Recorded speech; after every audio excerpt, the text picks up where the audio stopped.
السلام علیکم ورحمۃ اللہ وبرکاتہ نحمده ونصلی علی رسولہ الکریم اما بعد فاعوذ باللہ من الشیطان الرجیم بسم اللہ الرحمن الرحیم رب اشرح لی صدری ویسر لی امری واحلل عقدۃ من لسانی یفقہوا قولی.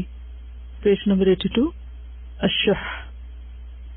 شح کا لفظ شح یا شح یا شح یا شح سے ہے. معنی ہے بخل کرنا، حرص کرنا. یہ لفظ بخل اور حرص کا مجموعہ ہے. عربی میں کہتے ہیں تشاح الخصمان فی الجدل. دو فریق جھگڑے میں جب ہر ایک غالب آنے کا ارادہ کرے تو اس سے شح کا معنی واضح ہوتا ہے. دوسرے لفظوں میں یہ انسان کی خود غرضی پر دلیل ہے. یہ بے انتہا خود غرض ہو جانا، صرف اپنا فائدہ سوچنا، اور یقینی طور پر یہ ناپسندیدہ صفات میں سے ایک صفت ہے. انسانی زندگی کے دو رویے ہوتے ہیں. ایک رویہ خود غرضی کو جنم دیتا ہے، جس میں انسان کو صرف اپنی ذات کی فکر ہوتی ہے، صرف اپنے لیے جیتا ہے. اور دوسرا رویہ سخاوت اور ایثار کا ہے، شیئرنگ کا ہے، جس میں انسان صرف اپنا فائدہ نہیں سوچتا بلکہ دوسروں کا بھلا بھی چاہتا ہے. اور یہی فطرت کا قانون ہے. اس کائنات میں جتنی بھی چیزیں ہیں وہ دینے کے اصول پر قائم ہے. ہر چیز دینے کے لیے بنی ہے، دوسرے لفظوں میں فائدے کے لیے بنی ہے، ورنہ تو اس کے وجود کا کوئی مقصد ہی نہیں. کوئی بھی چیز تصور کیجئے. چاند، چلیے چاند ہی کو لے لیتے ہیں. اگر چاند روشنی نہ دے تو اس کے وجود کی کوئی پہچان رہے گی؟ کوئی فائدہ ہوگا؟ کچھ بھی نہیں. اس وقت چاند کے لیے ہمارے دلوں میں جو اٹریکشن ہے یا اسے دیکھ کر جو خوشی ہوتی ہے تو وہ کس وجہ سے؟ کہ وہ چمکتا ہے اور اس وقت ہمیں سکون پہنچاتا ہے جب ہر طرف اندھیرا چھایا ہوا ہوتا ہے. بظاہر دیکھنے میں اتنے بڑے آسمان میں چھوٹا سا نظر آتا ہے، لیکن سب کی توجہ کا مرکز ہوتا ہے کیونکہ وہ فائدہ پہنچاتا ہے. اسی طرح ستارے جو بظاہر دیکھنے میں چھوٹے چھوٹے ٹائنی سی مخلوق نظر آتے ہیں، لیکن اپنے وجود میں فائدہ مند ہیں تو سب کو اچھے لگتے ہیں. کوئی اور چیز؟ Assalamu alaikum. My sister was telling me on the weekend that there's a type of ant. The ant tickles the caterpillar. In response, the caterpillar excretes a sweet, sticky substance, which is food for the ant. The ant loves the caterpillar, and when the caterpillar is becoming a butterfly, it protects it during that process, even though it's no longer benefiting. But from the past benefit, it protects it and benefits it until it becomes a butterfly. یعنی چھوٹی سے چھوٹی چیز بھی اسی وقت اس کی کوئی قدر و قیمت ہے جب وہ کیا ہے، دوسروں کے لیے فائدہ مند ہے. اور اگر کوئی چیز دوسرے کے لیے فائدہ مند نہیں، صرف اپنی ذات کے لیے فائدہ مند ہے، صرف اپنے وجود میں بڑی چیز ہے، تو خواہ وہ کتنی بھی بڑی چیز ہو، خواہ ایک بہت بڑی راک ہی کیوں نہ ہو، اگر وہ محض راک ہے تو شاید بہت فائدہ مند نہ ہو. لیکن وہ راک جب ٹوٹتی ہے، اس کے ٹکڑے ہوتے ہیں، تو پھر وہ بعض اوقات بہت چھوٹے چھوٹے ٹکڑے بھی بہت مفید ہو جاتے ہیں. تو خود غرض انسان، صرف اپنا نفع سوچنے والا، صرف اپنے فائدے کی چیز جاننے والا اور صرف اپنی ذات میں گم رہنے والا، کبھی بھی فطرت کے اس نقشے کے خلاف جا کر جو اللہ نے ہر چیز میں رکھا ہے اور جس پر انسان کو بھی پیدا کیا ہے، فطرت اللہ التی فطر الناس علیہا لا تبدیل لخلق اللہ، تو جو اس فطرت کے خلاف جا کر کچھ کرنا چاہتا ہے وہ اس زمین پر اپنا مقصد وجود پورا نہیں کر سکتا، یعنی پرپز آف لائف کو فلفل نہیں کر سکتا، کیونکہ وہ صرف اپنے لیے، دوسروں کے لیے نہیں ہے. اور پھر اللہ سبحانہ و تعالیٰ نے قاعدہ یہ رکھا ہے کہ جو جتنا زیادہ فائدہ مند ہے، جو جتنا زیادہ دینے والا ہے، اتنا ہی زیادہ سمیٹنے والا بھی ہے.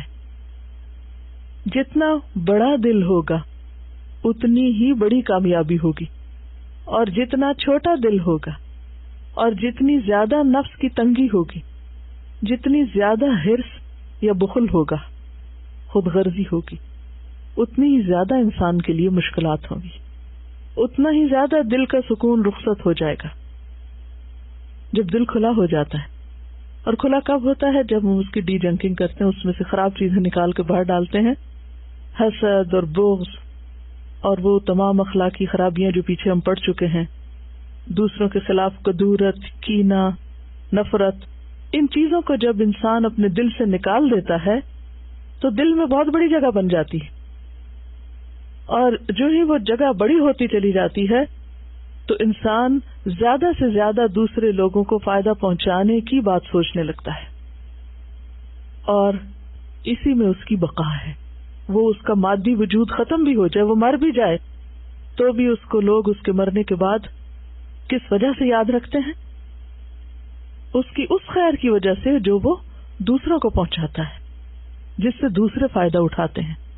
اللہ سبحانہ وتعالیٰ فرماتے ہیں اما ما ينفع الناس فيمكث في الارض، وہ چیز جو لوگوں کو فائدہ دیتی ہے، ما ينفع الناس فيمكث في الارض، وہ زمین میں ٹھہر جاتی، جم جاتی، بقا اختیار کرتی، وہ باقی رہتی، اس سے کوئی فرق نہیں پڑتا کہ وہ مر بھی جائے، وہ کسی نہ کسی شکل میں اپنا وجود برقرار رکھتی ہے. اور اسی قربانی کے اصول پر ہی، اسی ایثار کی بنیاد پر ہی فطرت کا نظام بنا ہے، اور یہی چیز انسان کی اصل کامیابی کی بنیاد ہے. کامیابی کا راز اسی میں ہے. اسی لیے ہم دیکھتے ہیں کہ سورۃ التغابن آیت 16 میں اللہ تعالیٰ فرماتے ہیں وَمَن يُوقَ شُحَّ نَفْسِهِ فَأُولَٰئِكَ هُمُ الْمُفْلِحُونَ، کہ جو لوگ اپنے نفس کی تنگی سے بچا لیے جائیں، شح سے بچا لیے جائیں، یہی لوگ دراصل فلاح پانے والے ہیں. تو گویا دل کی وسعت کیا ہے؟ کی ٹو سکسیس، کامیابی کی کنجی، کامیابی کا راز.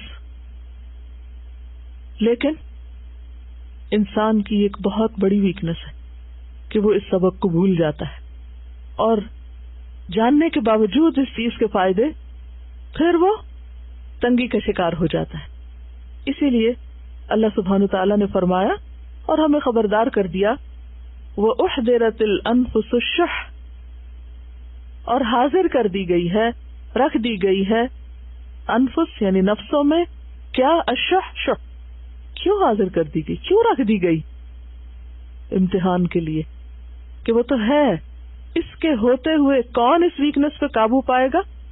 کون اس کا مقابلہ کرے گا؟ کون اس کا علاج کرے گا؟ کون اس کا تزکیہ کرے گا؟ اور کون اس کے خلاف جا کر وہ کرے گا جو اللہ سبحانہ وتعالیٰ کو پسند ہے اور جو بندوں کے لیے بھی پسندیدہ ہے. اگر یہ ہوتا نا دل میں، یعنی شح اگر ہوتا ہی نہ، تو کیا مشکل تھی کسی کے لیے بھی کہ اپنا سارا مال خرچ کر دیتا، وہ ہر ایک کی ہر غلطی اور ہر قصور کو معاف کر دیتا، ساری زیادتیوں کو بلا دیتا. کچھ مشکل ہی نہیں تھی.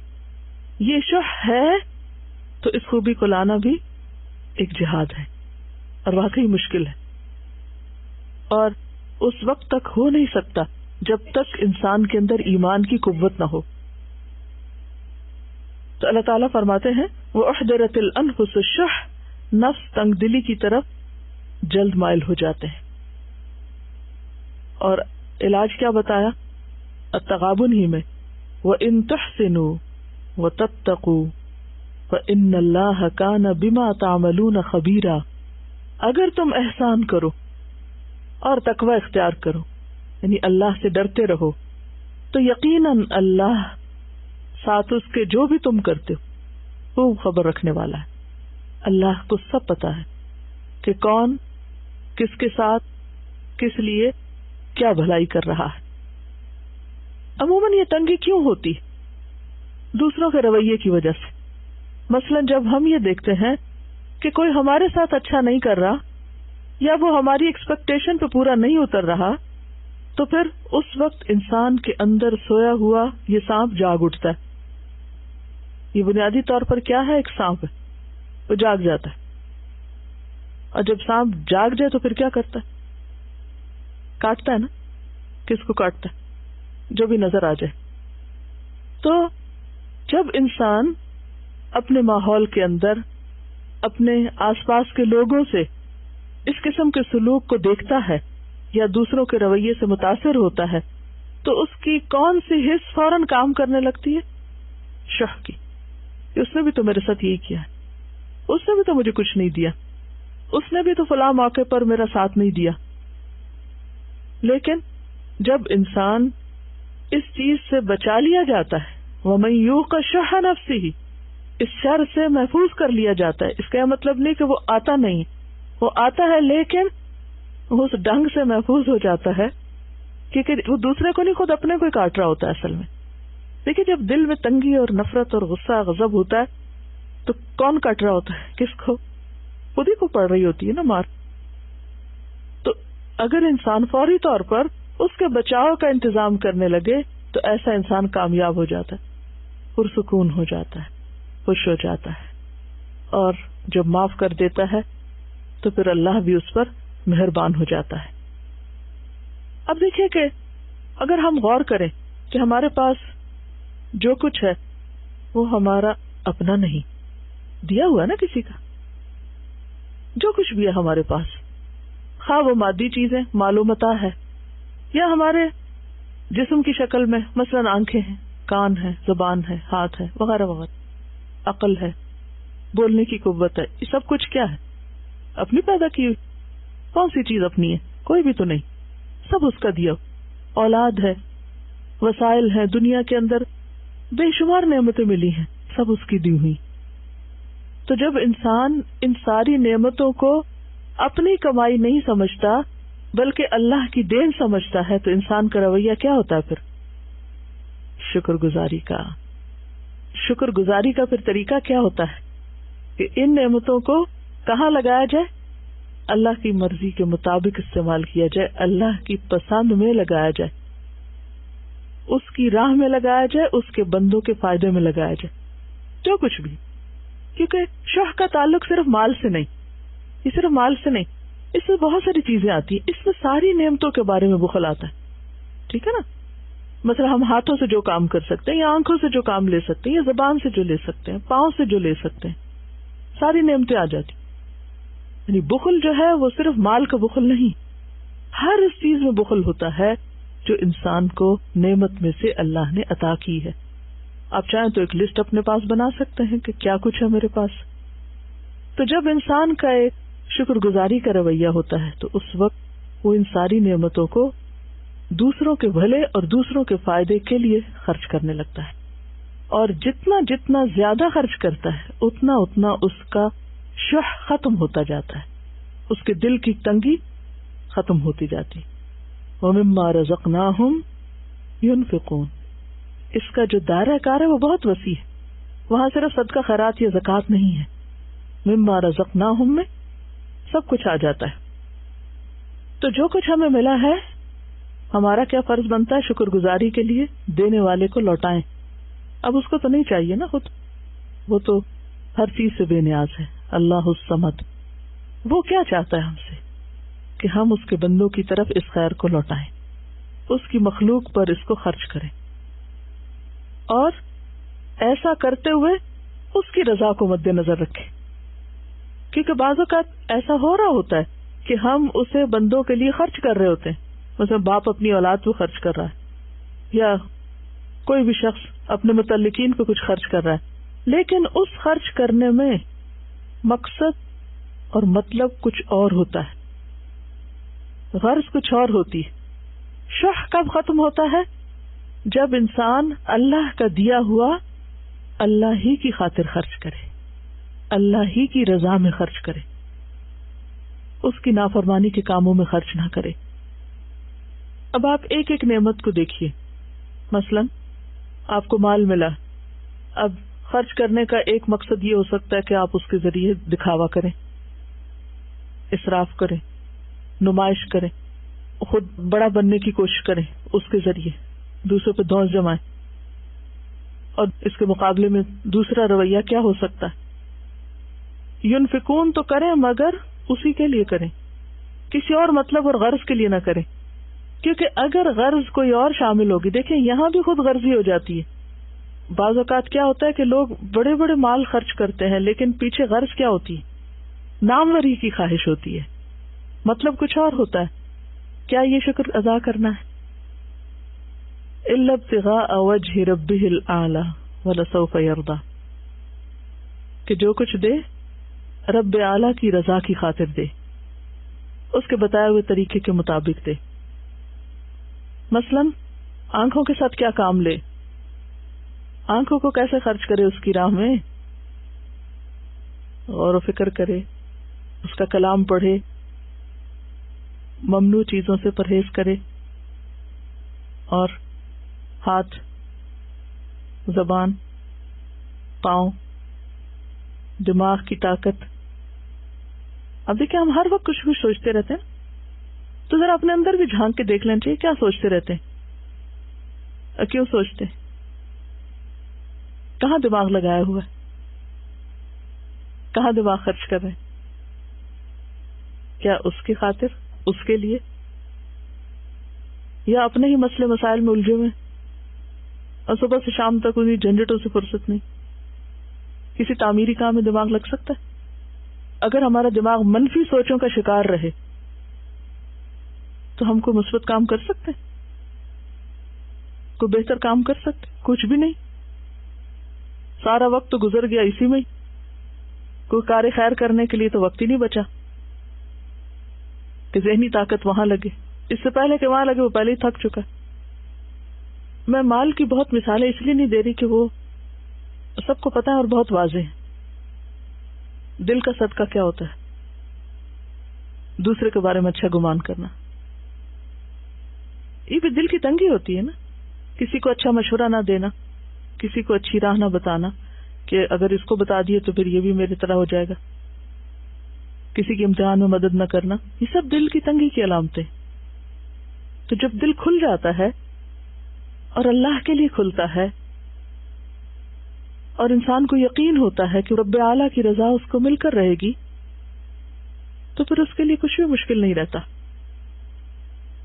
سورۃ اللیل میں آتا ہے فَأَمَّا مَنْ أَعْطَى وَاتَّقَى وَصَدَّقَ بِالْحُسْنَى فَسَنُيَسِّرُهُ لِلْيُسْرَى وَأَمَّا مَنْ بَخِلَ وَاسْتَغْنَى وَكَذَّبَ بِالْحُسْنَى فَسَنُيَسِّرُهُ لِلْعُسْرَى وَمَا يُغْنِي عَنْهُ مَالُهُ إِذَا تَرَدَّى. دو واضح کردار سامنے آتے ہیں. ایک ہے دینے والا، آتا واتقى وصدق بالحسنى، اور یہ پہلی جو دو صفات ہے نا، عطا اور تقوی کے بعد ہی حسنہ کی تصدیق ہو سکتی ہے. یعنی بھلائی کے کاموں کی، اچھی چیز کو، حق کو انسان قبول کرنے کے قابل ہوتا ہے. دل کھلتا تو حق قبول کرتا ہے نا، سچائی سمجھ میں آتی ہے، پھر اس کو لے لیتا ہے. اور جب بخل ہوتا ہے، خود غرضی ہوتی ہے، دل کی گھٹن ہوتی ہے، بے پرواہی ہوتی ہے، سرکشی ہوتی ہے، تو پھر جب حق سامنے آتا تو انسان اس کو نگیٹ کر دیتا ہے کہ نہیں، I don't believe in it. تو پھر کیا ہوتا ہے، جب ایک دفعہ نہ ہو جاتی ہے نا، پھر انسان اور بھٹ جاتا ہے، پھر وہ آگے اس کے لیے تکذیب کا ہی دروازہ کھلتا چلا جاتا ہے. کیا اہل مکہ کو نبی صلی اللہ علیہ وسلم کی باتیں سمجھ نہیں آتی تھی؟ پھر دل نہیں کھلے تھے، اس لیے نہیں مان سکتے. تو خواہ معاملہ پیغمبر کے ساتھ ہو یا کسی عام انسان کے ساتھ ہو، جب دل کھل جاتا ہے تو صحیح اور غلط کا فرق نظر آنے لگتا ہے، اور پھر انسان بہتر فیصلہ کرنے کے قابل ہوتا ہے. اور جب دل تنگ ہوتا ہے تو پھر انسان صرف یک رخے طور پر چیزوں کو دیکھتا ہے اور صحیح فیصلہ نہیں کر پاتا اور صحیح نتیجے پر پھر نہیں پہنچتا. وَأُحْضِرَتِ الْأَنفُسُ الشُّحَّ، اور وَمَن يُوقَ شُحَّ نَفْسِهِ فَأُولَئِكَ هُمُ الْمُفْلِحُونَ. تو گویا فلاح پانے کے لیے کیا ضروری ہے کہ انسان دل کی تنگی سے نجات پائے. اور اپنے اندر سخاوت کا مزاج پیدا کرے. تھوڑی دیر کے لیے سوچئے کہ اگر کائنات ہم سے بخل کرنے لگے تو ہمارا کیا بنے؟ مثلا سورج نکل کے ہی نہ دے، یہ بخل ہوگا نا، کہ وہ اپنی روشنی نہ دے یا پوری روشنی نہ دے، تھوڑی تھوڑی بس دے، کم کر دے. زمین بخل کرنے لگے، ہم جو بیج ڈالیں وہ کھا ہی جائے اور واپس کچھ نہ نکالے، پھر کیا ہوگا؟ اگر بادل تو آئے اور بارش برسانے کی بجائے پتھر برسائیں یا کچھ بھی نہ برسائیں اور چلے جائیں، آئیں اور چلے جائیں، کیا ہوگا؟ آپ گاڑی پہ بیٹھے، وہ چل کے ہی نہ دے، وہ بخل کرے، نہیں چلتی آپ کے لیے، آپ اتنی اللہ کی نافرمانیاں کرتے، کیا ہوگا؟ آپ کسی سے کویسچن پوچھتے رہے اور آگے سے جواب ہی نہ دے، یہ بھی انتہائی دل کی تنگی کی علامت، یعنی کسی کی بات کا جواب نہ دینا، یہ بھی دل کی تنگی ہے نا، کیونکہ جس سے کچھ پوچھا جائے یا مشورہ کیا جائے تو وہ امانت دار ہوتا ہے. اب اس پہ امانت آ پڑتی ہے کہ صحیح معلومات دینی ہوگی، صحیح مشورہ دینا ہوگا. جیسے ٹریز پہ پھل لگتا ہے، اگر آپ لینے جاؤ اور وہ اور اونچے ہو جائیں، ہاتھ ہی نہ آئے، پکڑائی نہ دیں. جب گائے دودھ نہ دے تو گائے والے سے پوچھیں کہ اس کو کتنی فرسٹریشن ہوتی، کتنا چارہ کھلایا، سب کچھ کیا، اور اینڈ ٹائم پہ وہ دودھ ہی نہیں دے رہی. تو کسی بھی چیز میں آپ دیکھیں کہ جس کو اللہ نے کسی کام کے لیے بنایا ہے، کسی مقصد کے لیے بنایا ہے، اور وہ اپنا مقصد پورا ہی نہ کرے، تو اس سے زیادہ بیکار چیز کیا ہو، اور اس سے زیادہ ناپسندیدہ چیز کیا ہوگی؟ مثلا آپ نے بہت سارے پیسے خرچ کیے اور گھر میں کوئی اچھے سے اکوپمنٹ لائے، کوئی مثلا واشنگ مشین لائے، اب وہ کام ہی نہیں کر رہی، چاہے وہ کتنی خوبصورت کیوں نہ ہو، کیا کریں گے؟ رکھیں گے اس کو، ٹھیک کرنے کی کوشش کریں، اگر پھر بھی ٹھیک نہ ہو تو کیا کریں گے؟ باہر ڈال دیں گے نا. اور واپس ہونے کا بھی ایک ٹائم ہوتا ہے نا، وہ بھی گزر جائے تو کیا ہوتا ہے، پھر واپس بھی نہیں ہوتی، پھر اس کی وہ قیمت بھی نہیں رہتی کہ وہ واپس ہو جائے. اگر ہمارے پاس علم ہے اور ہم دوسروں کو نہ دیں، پورا پورا قرآن ہضم کر جائیں اور کسی کو دینے کا سوچیں ہی نہ، کوئی تکلیف نہ اٹھائیں، تو یہ کیا ہوگا؟ آپ کے لیے دوسرے قربانی کریں اور جب آپ کی باری آئے تو آپ کسی اور کے لیے قربانی نہ کریں، کیسے ہوگا؟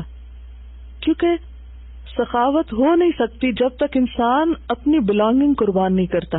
آپ کا اپنا محنت سے کمایا ہوا مال جو آپ کا ہے، جب تک اللہ کی خاطر وہ آپ دیتے نہیں ہیں، کسی کے حق کے بغیر. بعض اوقات ہوتا ہے نا، کسی کا حق ہوتا ہے، وفی اموالہم حق للسائل والمحروم، اللہ تو حق ہی بتاتا ہے دوسروں کا جن کے پاس نہیں، چاہے وہ مال ہو یا علم ہو یا کچھ بھی ہو. جن کے پاس نہیں وہ حقدار ہیں، کس کے؟ کہ جن کے پاس ہے وہ ان کی طرف لوٹائیں. لیکن اگر کوئی ایسا نہ کرے تو پھر نتیجہ کیا ہو سکتا ہے؟ اس سے زیادہ بھی کوئی خود غرضی ہو سکتی کہ انسان فائدہ اٹھا تو لے لیکن پہنچانے والا نہ بنے. تو دینا جو ہے یہ قربانی کے ساتھ ہے، قربانی کے بغیر یہ نہیں ہو سکتا. اب دیکھیں نا، ایک شخص جو مال کماتا ہے، مثلا کئی گھنٹے اس نے کام کیا کسی بھی جگہ، خواہ وہ کسی کھیت میں کام کر رہا ہے، کسی کارخانے میں کام کر رہا ہے، خواہ وہ ڈرائیونگ کر رہا ہے، خواہ وہ کوئی کام کر رہا ہے، وہ کام کر رہا ہے، وہ اپنا وقت لگا رہا ہے، وہ اپنی طاقت لگا رہا ہے، وہ محنت کر رہا ہے. اب اس سے جو کچھ کماتا ہے وہ کیا ہے؟ وہ اس کا اپنا، اس کی ملکیت ہو گیا ہے. لیکن اللہ اس سے کیا چاہتا ہے؟ اب کیا کرو جو تمہارا اپنا ہے، تمہاری ملکیت ہے، اب میری خوشی کی خاطر میرے دوسرے بندوں کو دے دو، یہ ان کا حق ہے، انہیں بھی دو. اب اگر کوئی یہ کہے یہ تو میں نے کمایا، قارون نے یہی کہا تھا نا، انما اوتیتہ علی علم عندی، یہ تو مجھے میرے علم کی بنا پہ ملا ہے، میں کیوں دوں کسی اور کو، میں نے تو محنت سے کمایا. بھئی بات ہی یہی ہے کہ جس چیز میں تم محنت لگاؤ، جس میں تکلیف لگاؤ، اس کو پھر دوسرے پہ خرچ کرو، اسی کا نام سخاوت ہے، یہی ایثار ہے، یہی شح کا اپوزٹ ہے. اور اگر ایسا نہیں کرتا انسان تو پھر کیا ہے؟ پھر ایک ایسی بیماری انسان کے اندر جڑ پکڑتی ہے جس سے کئی بیماریاں پھوٹتی. یعنی بخل معمولی بیماریوں میں سے نہیں ہے، یہ قلب کی بیماری ہے نا، دل کی بیماری، اور معمولی چیزوں میں سے نہیں. یہ ایسی بد اخلاقی ہے، ایسی دل کی بیماری ہے کہ جس سے کئی اور بیماریاں سامنے آتی ہیں، مثلا خیانت، بددیانتی، بے مروتی، بدسلوکی، طمع، لالچ، تنگ نظری، کم ہمتی، اور اس کے علاوہ بھی. یعنی انسان بد اخلاقی کی انتہا کو پہنچ جاتا ہے جب وہ خود غرضی کا مظاہرہ کرتا ہے. اسی کے بارے میں آتا ہے نا، ارأیت الذی یکذب بالدین فذلک الذی یدع الیتیم ولا یحض علی طعام المسکین فویل للمصلین الذین هم عن صلاتهم ساہون الذین هم یراؤون ویمنعون الماعون. بھلے نماز پڑھتے رہو، اگر تمہارے دل کی تنگی یمنعون الماعون معمولی چیز بھی نہیں دے سکتے ہو تو نمازیں بھی تمہیں نہیں بچائیں گی. کیونکہ بعض لوگ یہ سمجھتے ہیں نا کہ وہ نماز روزے کی بہت پابندی کرتے ہیں تو ان کے لیے کوئی فرق نہیں پڑتا کہ وہ باقی جو مرضی کریں زندگی میں. نہیں، نماز تو اپنی جگہ ہے. اگر کوئی شخص نماز میں 5 وقت جھکتا ہے لیکن حق کے آگے نہیں جھکتا، کسی دلیل کے آگے نہیں جھکتا، تو یہ کیا جھکنا ہوا؟ یہ تو کشادہ دلی کی علامت تو نہیں ہے نا. اسی طرح دیگر عبادات بھی.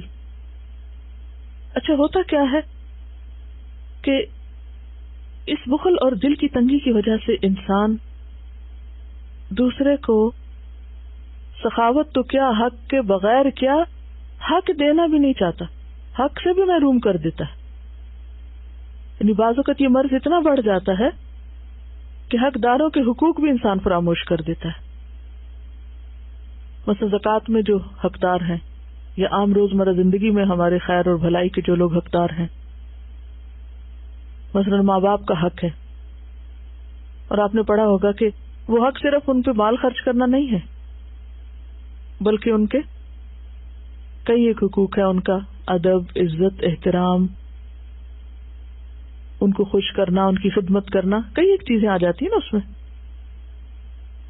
تو جب انسان خود غرض ہو جاتا ہے تو اس کا نتیجہ کیا نکلتا ہے؟ آپ نے دیکھے ہوں کہ ایسے بچے بھی جو ماں باپ کے ساتھ انتہائی بدتمیزی سے پیش آتے ہیں. ہوتا ہے نا؟ کیوں؟ وجہ کیا ہوتی ہے؟ عام طور پہ کیا کہتے ہیں، کیوں کرتے ہیں ایسے؟ کوئی بتائے گا کیا چیز ہوتی ہے پیچھے؟ بعض اوقات کچھ شکایتیں ہوتی ہیں ان کے دل میں، ہمارے ماں باپ نے ہمارے ساتھ ایسا کیا تھا، یا ہمیں فلاں چیز نہیں ملی، یا اور کچھ اسی قسم کے بہانے. تو نتیجہ کیا ہوتا ہے؟ یہ دل کی تنگی ہی اصل میں ہوتی ہے جو اولاد کو ماں باپ کے سامنے گستاخ کر دیتی ہے، بے ادب کر دیتی ہے، احترام کا جذبہ چھین لیتی ہے، خدمت کا جذبہ چھین لیتی. لیکن خدمت بھی تو آپ تبھی کر سکتے ہیں نا جب آپ کا دل کسی کے لیے کھلے گا، تبھی آپ کسی کا کچھ کام کریں گے نا. اسی طرح شوہر بیوی کے حقوق میں آپ دیکھیں، بعض اوقات دونوں اپنا اپنا حق ایک دوسرے کو بتا رہے ہوتے ہیں لیکن دینے کو تیار نہیں ہوتے، غلطی ہو جائے معاف کرنے کو تیار نہیں ہوتے. تو یہ دل کی تنگی تو ہوتی ہے. ایثار اور قربانی میں انسان اپنے سے زیادہ دوسرے کی ضرورت کا خیال رکھتا ہے. دوسرے کی کیا ضرورت ہے؟ وہ یہ نہیں سوچتا کہ میری کیا ضرورت ہے اور میری ضرورت پوری ہوئی ہے یا نہیں ہوئی، اور اگر میری ضرورت پوری نہیں ہوئی تو میں بھی دوسرے کی ضرورت پوری نہیں کرتا. یہ سخاوت نہیں ہوتی. تو اس بخل سے انسان کے اندر سے انسانیت کے جذبات اور ہمدردی کے جذبات بھی ختم ہو کے رہ جاتے ہیں. پھر انسان کبھی کیئرنگ نہیں ہو سکتا، شیئرنگ نہیں ہو سکتا. تو بے حد ضروری ہے کہ انسان کوشش کر کے اپنے دل میں وسعت پیدا کرے، اور یہ ہو نہیں سکتا مگر اللہ ہی کی خاطر.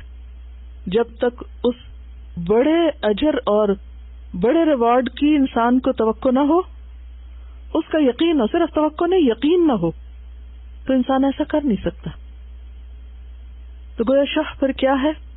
خود غرضی، حرص، مطلب پرستی، مفاد پرستی،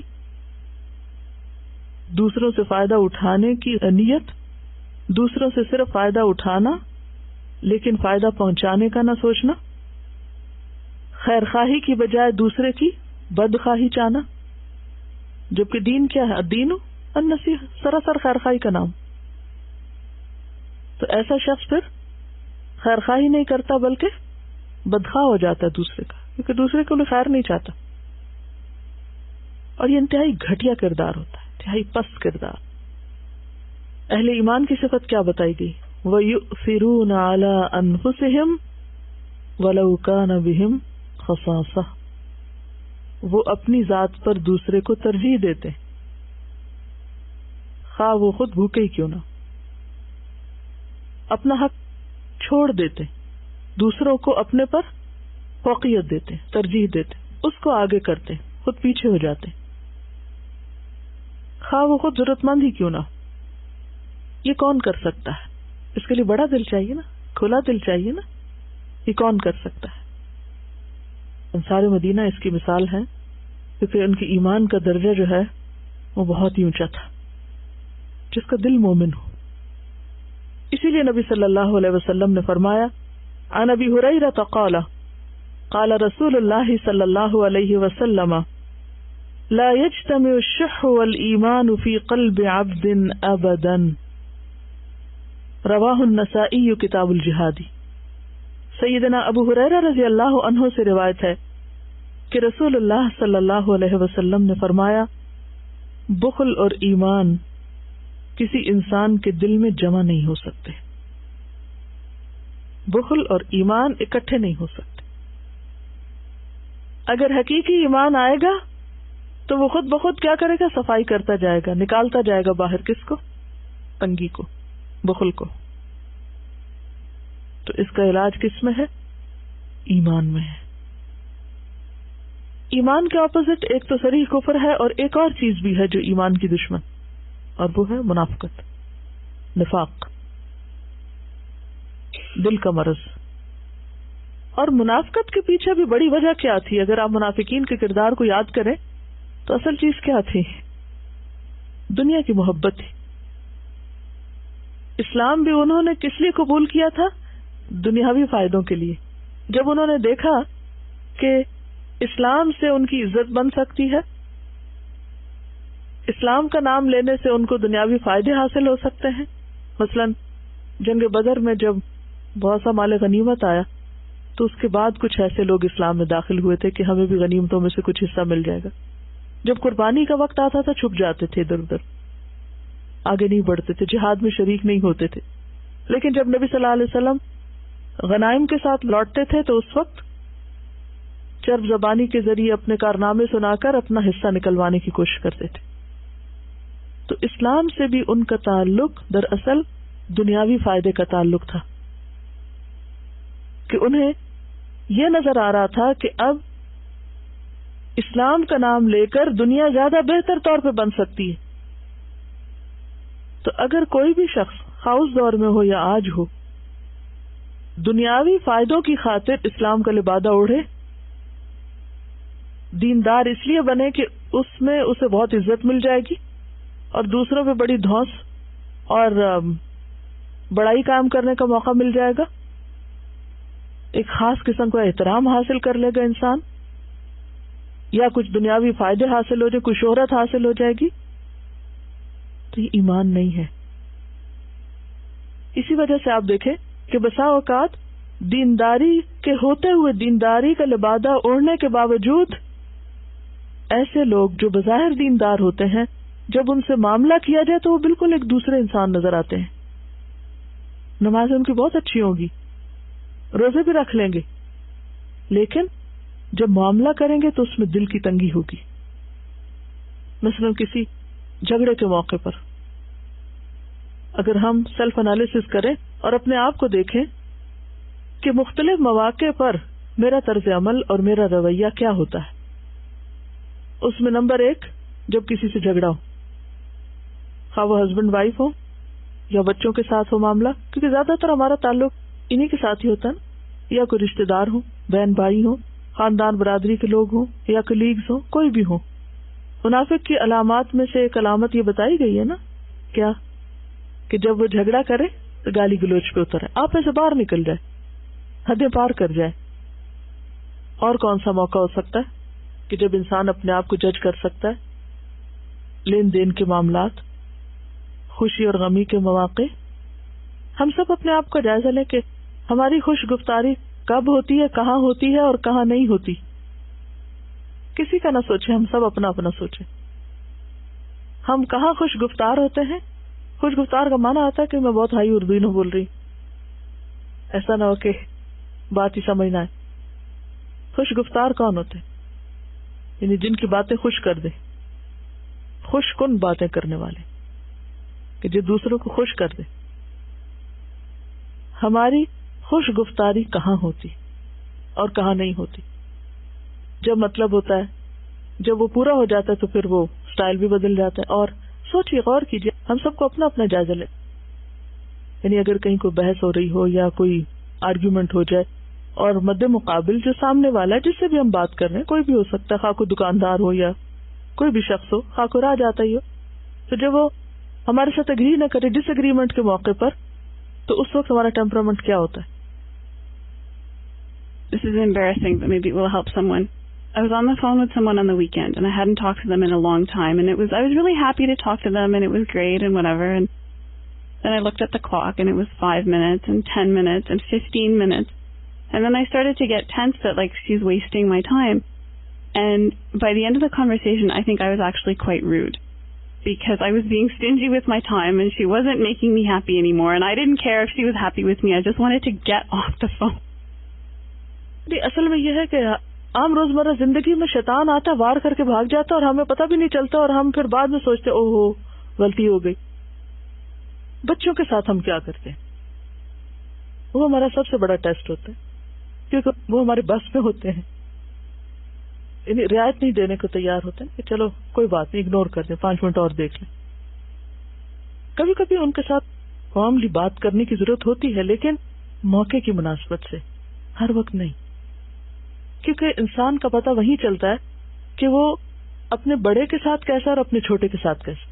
اگر آپ مجبوراً کسی کے سامنے اچھی طرح بول رہے ہیں کیونکہ وہ آپ سے کسی بھی طرح بڑا ہے، عمر میں بڑا ہے یا مال میں زیادہ ہے، تو یہ تو ایک مجبوری کا اچھا بولنا ہے نا. اور جہاں آپ کی مجبوری کوئی نہیں، آپ سے کوئی چھوٹا ہے، تو وہاں آپ پھر جو چاہیں کریں، تو وہ آپ کی مجبوری نہیں ہے. اگین پھر انسان اس اخلاق کے دائرے سے نیچے اتر آتا ہے. تو ایسے تمام مواقع پر اپنا جائزہ لینے کی ضرورت ہے. اور اس وقت اگر تھوڑی دیر کے لیے ایک دوسرے کو یاد دہانی کرا دیں، اس سے بہت فائدہ ہوتا ہے. اگر ساتھ رہنے والے آپس میں ایک دوسرے کی مدد کریں، وتواصوا بالحق وتواصوا بالصبر، تو اس میں بہت اصلاح ہو جاتی ہے. کانسٹنٹلی یاد کرائیں. اس بات کو ہم دوسری طرح بھی کہہ سکتے ہیں، دوسرے طریقے سے بھی کہا جا سکتا ہے. یعنی آپ اپنے بچوں کے ساتھ ہی کر کے دیکھیں کہ جب بچے فرسٹریٹ ہو رہے ہوں یا غصہ کر رہے ہوں یا رونے دھونے پہ اتر آئے یا کسی بھی طرح جذباتیت کا شکار ہوں، تو اس وقت ان کو روک کے ٹھنڈے دل سے، پہلے خود ٹھنڈے دل سے روک کے کیا کہیں، اس بات کو دوسری طرح کہو آپ. اور کانسٹنٹ ریمائنڈر فائدہ مند ہوگا. دیکھیں، اگر ایک انڈرسٹینڈنگ ڈیولپ کر لینا، ایک ہوتا ہے کسی کے مزاج کو سمجھ کر ریمائنڈر دینا، کیا مسکرا کے دینا یا فارملی دینا یا صرف اشارے سے دینا یا بول کے دینا، یا کس طرح دینا. اور ایک یہ ہے کہ انسان صرف ایک کہیں سے اصول پکڑا اور اس کو بے سوچے سمجھے اپلائی کرتا چلا گیا کہ مجھے یہ کرنا ہے. یہاں آ کے غلطی ہو جاتی. جب آپ کو یہ پتا ہو نا کہ یہ کرنا ہے، تو پھر آپ دیکھیے، پلاننگ کی زندگی میں بہت اہمیت ہے، خواہ چھوٹی چیز ہو یا بڑی چیز ہو. شاید آپ سے میں نے پہلے بھی شیئر کیا تھا کہ بلی جب شکار کے اوپر حملہ آور ہوتی ہے تو اس سے پہلے کیا کرتی ہے؟ پلاننگ کرتی ہے نا، کس اینگل سے، کتنے فاصلے سے، کتنی دیر میں کیسے حملہ کرنا ہے. اگر وہ پلاننگ نہ کرے تو بھوکی مر جائے، کوئی چیز اس کے ہاتھ نہ آئے.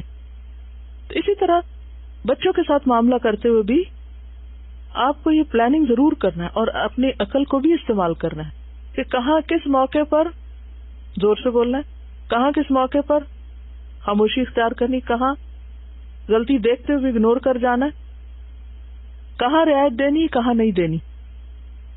ایک اصول ہر وقت نہیں چلے گا، لیکن دل کی وسعت اور دوسرے کو سپیس دے دینا اور دوسرے کو مہلت دے دینا، چاہے کر لو، یہ بہت بڑی بات.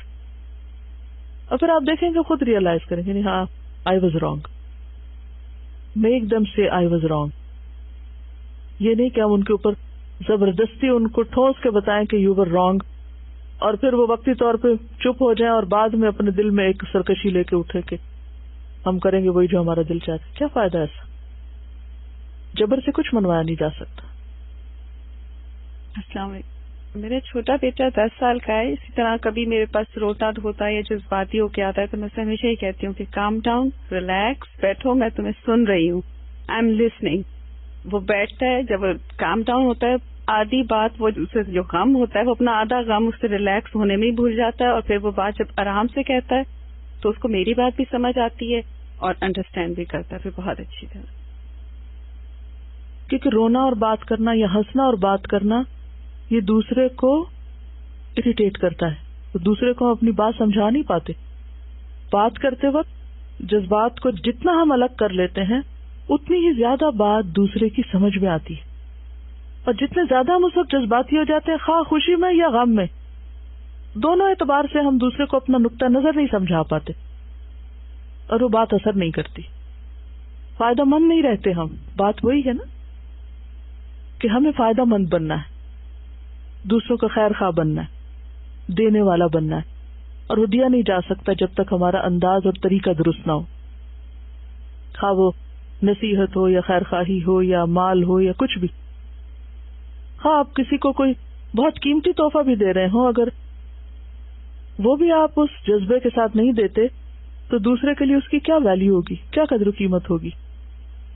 اصل میں ضرورت اس وقت ہمیں خود پہ قابو پانے کی ہوتی ہے نا. بعض اوقات ہم جب کسی بات پہ غصے تو ہمارا کیا دل چاہتا ہے کہ دیر اینڈ دین اسی وقت ہم ان کو پورا سبق سکھا دیں، حالانکہ تھوڑی دیر کے لیے انسان سوچے کہ ابھی اور بہت سی زندگی ہے، انشاءاللہ وقت ہے، ایک اور چانس بھی ہو سکتا ہے، آج نہیں کل بھی ہو سکتا ہے. ضروری ہے آج ہی سمجھائے جب وہ سمجھنے کے قابل ہی نہیں ہے. فطرت کی چھوٹی چھوٹی چیزوں سے ہم اتنا سبق سیکھ سکتے ہیں. میں جب بھی صبح دیکھتی ہوں کہ گھاس کتنی گرین ہو گئی ہے اور یہ سب کچھ ہو رہا ہے، اور سوچتی ہوں سردیوں میں بھی بارش کا برف پڑتی تھی اور موسموں میں بھی ہوتا ہے، لیکن کیا وجہ کہ اسی موسم میں یہ سبزہ نکل رہا ہے، اس سے پہلے یا بعد میں کیوں نہیں؟ کیونکہ کچھ عرصے کے بعد پھر یہ بریک لگ جائے گی نا، پھر تو یہ تھوڑے دن سسٹین کرے گا، پھر اس کے بعد پیلا پڑ جائے گا. پھر بھلے بارشیں ہوتی بھی رہیں، کیا اکتوبر میں بارشیں نہیں ہوتی جب خزاں ہوتی ہے نا، لیکن ان بارشوں سے سبزہ کیوں نہیں اگتا؟ وقت نہیں ہے، اگنے کا ٹائم نہیں ہے. تو ہر چیز کا ایک وقت ہوتا ہے. ہم اس مناسب موقع کا انتظار نہیں کرتے. کیوں نہیں کرتے؟ دل کی تنگی. پھر بات وہیں آ جاتی ہے، دل کی تنگی ہوتی ہے. وَمَن يُوقَ شُحَّ نَفْسِهِ فَأُولَٰئِكَ هُمُ الْمُفْلِحُونَ. اور دل کی تنگی ایمان، توکل اور صبر کے ذریعے ہو سکتی ہے. لیکن وقتی فائدے اور وقتی چیزیں ہمیں اتنا ایموشنل کر دیتے ہیں کہ بعض اوقات ہم پھر اصل کو بھول جاتے ہیں. تو نبی صلی اللہ علیہ وسلم نے فرمایا کہ ایمان اور بخل، شح اور ایمان کسی انسان کے دل میں جمع نہیں ہو سکتے. یعنی جو ہی اللہ پر ایمان آئے گا، آخرت پر یقین آئے گا تو دل وسیع ہو جائے گا. کیسے وسیع ہوگا؟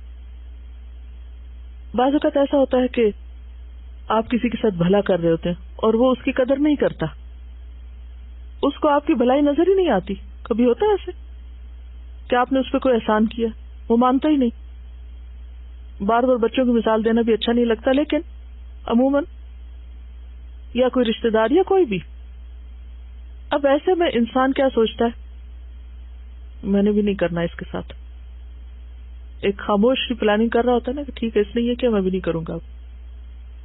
کیوں ہوتا ہے؟ جب انسان کو یقین ہے کہ اللہ دیکھ رہا ہے اور وہ پوری جزا دینے کے قابل ہے اور بہترین صدقہ کون سا ہے؟ جب دل نہ چاہ رہا ہو. وَأَنْتَ صَحِيحٌ شَحِيحٌ، شحیح شحیح سے ہے، جب آپ کا دل ہی نہیں چاہ رہا کرنے کو.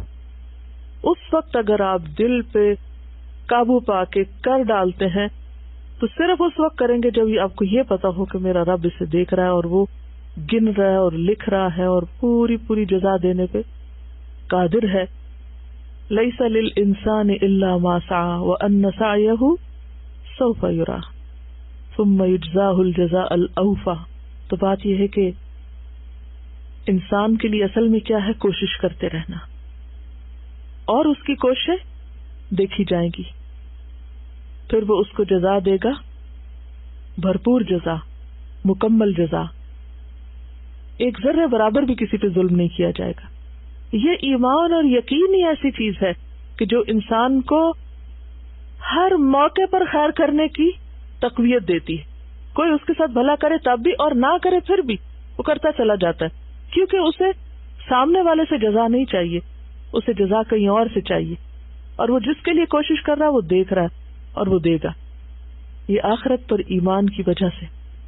والذین یؤتون ما آتوا وقلوبهم وجلۃ انہم الی ربہم راجعون، کہ وہ دیتے ہیں جو بھی وہ دیتے ہیں اور دیتے ہوئے ان کے دل تنگی کا شکار نہیں ہوتے، دل اللہ کے خوف سے کانپ رہے ہوتے ہیں کہ وہ تو اپنے رب کی خاطر دے رہا ہوں. انہم الی ربہم راجعون. تو یہ ایمان ہے جو دلوں کو وسیع کر دیتا ہے. اولئک یسارعون فی الخیرات. نتیجہ کیا ہوتا ہے پھر؟ کہ ایسے لوگ بھلائیوں میں بہت تیزی سے آگے جاتے ہیں، کیونکہ وہ اپنا راستہ نہیں بند کرتے. یہ جو بخل اور خود غرضی ہوتی نا، انسان کے راستے بند کر دیتی. جب آپ کسی کے ساتھ خیر اور بھلائی چھوڑ دیں گے تو آپ پر کون کرے گا؟ آپ نے اپنے لیے موقع گنوا دیا نا. وَهُمْ لَهَا سَابِقُونَ. اور وہ آگے نکل جانے والے، سبقت پا لینے والے. وَلَا نُكَلِّفُ نَفْسًا إِلَّا وُسْعَهَا وَلَدَيْنَا كِتَابٌ يَنطِقُ بِالْحَقِّ وَهُمْ لَا يُظْلَمُونَ. جب انسان کو یہ یقین ہوتا ہے کہ اللہ ظلم کرنے والا نہیں، تو پھر انسان لوگوں کے رویوں سے بے پرواہ ہو جاتا ہے. تو آج کی گفتگو کا خلاصہ کیا ہے کہ کامیابی کا راز دل کی وسعت میں. دنیا کی تعمیر وہی کر سکتا ہے اور اپنی آخرت وہی بنا سکتا ہے جس کا دل وسیع ہو، جو سب کا بھلا چاہے. خیر کس کی طرف لوٹتی ہے؟ کر بھلا ہو بھلا، جو دوسرے کا بھلا چاہے. صرف اپنی ذات کا بھلا، صرف اپنے خاندان کا بھلا، صرف اپنے متعلقین کا بھلا، یہ بھلا نہیں. بھلا وہ ہے جو ساری انسانیت کا بھلا. ہماری ذات سے صرف اپنوں کو نہیں، غیروں کو بھی خیر پہنچنی چاہیے. صرف مسلمز ہی کے بارے میں نہیں، نان مسلمز کے لیے بھی سوچنا چاہیے.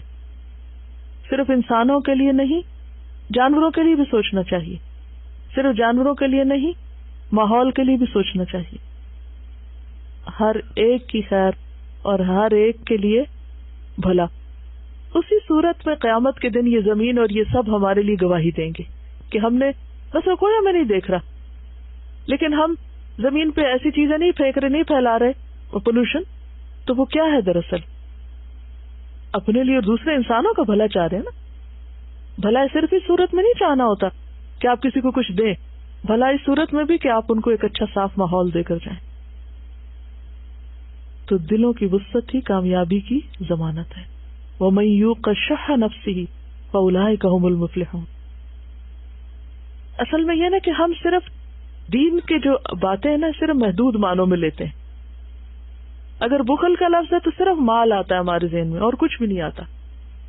اور پھر صرف کچھ خاص مخصوص چیزیں کسی کو دے دینا آتا ہے، جبکہ بعض چیزوں سے بچنے کا نام بھی بخل ہے. انشاءاللہ میں اس پر کل مزید بات کروں گی. احتیاط نہیں کرتے کیونکہ شیطان کا بار بار وار ہوتا ہے انسان پہ، اور پھر اس کیفیت سے نکل کر پھر دل کھلا کر کے معاف کر کے اور پھر بڑے فائدے کی خاطر دوسروں کے ساتھ بھلائی کرتے چلے جانا، یہی کامیابی کی راہیں ہموار کرتا ہے. سبحانک اللہم و بحمدک، نشہد ان لا الہ الا انت، نستغفرک ونتوب الیک. السلام علیکم ورحمۃ اللہ وبرکاتہ. السلام علیکم ورحمۃ اللہ وبرکاتہ. نحمده ونصلي على رسوله الكريم. اما بعد فاعوذ بالله من الشيطان الرجيم. بسم الله الرحمن الرحيم. رب اشرح لي صدري ويسر لي امري واحلل عقدة من لساني يفقهوا قولي. حدیث نمبر ہے 142. عن ابی ہریرہ یقول سمعت رسول اللہ صلی اللہ علیہ وسلم یقول شر ما فی رجل شح ہالع وجبن خالع. رواہ ابی داود کتاب الجہاد. ابو ہریرہ رضی اللہ عنہ سے روایت ہے کہ میں نے رسول اللہ صلی اللہ علیہ وسلم کو فرماتے ہوئے سنا، بندے کو جو بری خصلت دی جاتی ہے وہ بخیلی ہے، رلا دینے والی، اور بزدلی جو دل نکالنے والی. اب اس کی آپ عربی اور اردو دونوں دہرائیں گے میرے ساتھ. پڑھیے اب.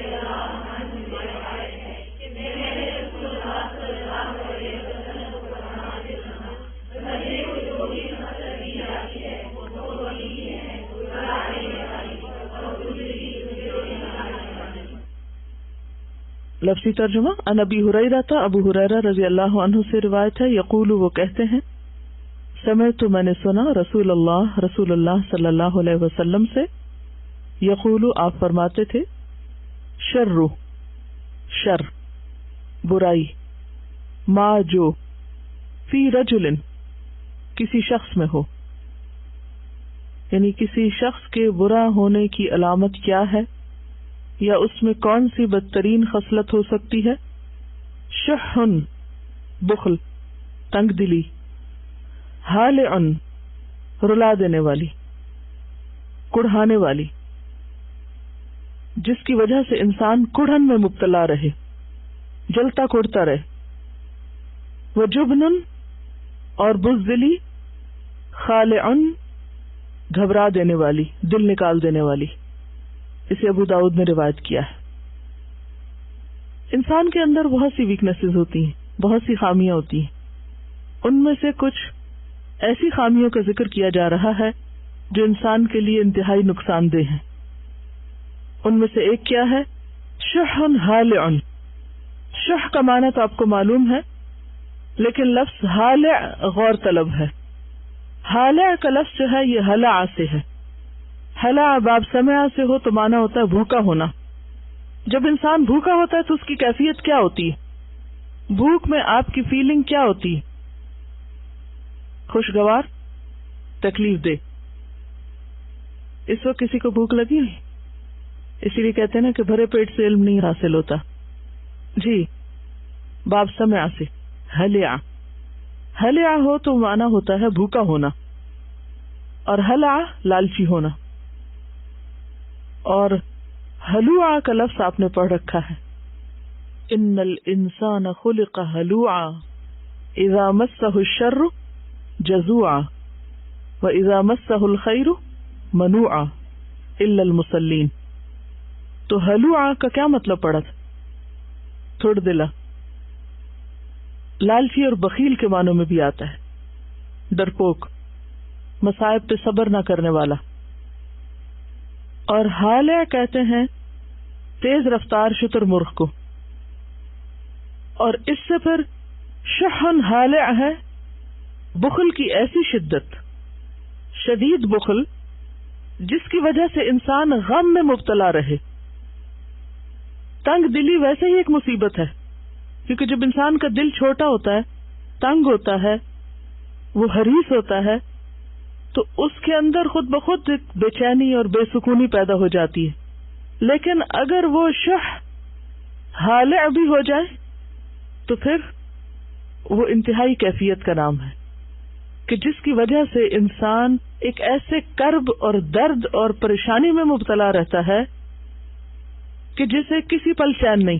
جیسے بھوکا شخص ہوتا ہے نا، اور بھوک کی اگر شدت ہو تو اس وقت انسان نہ سو سکتا ہے صحیح طور پہ، نہ ہی کسی کام میں دل لگتا ہے، کچھ بھی کرنے کو اس کا دل نہیں چاہتا، کیونکہ وہ اس کو چین سے بیٹھنے نہیں دیتی بھوک.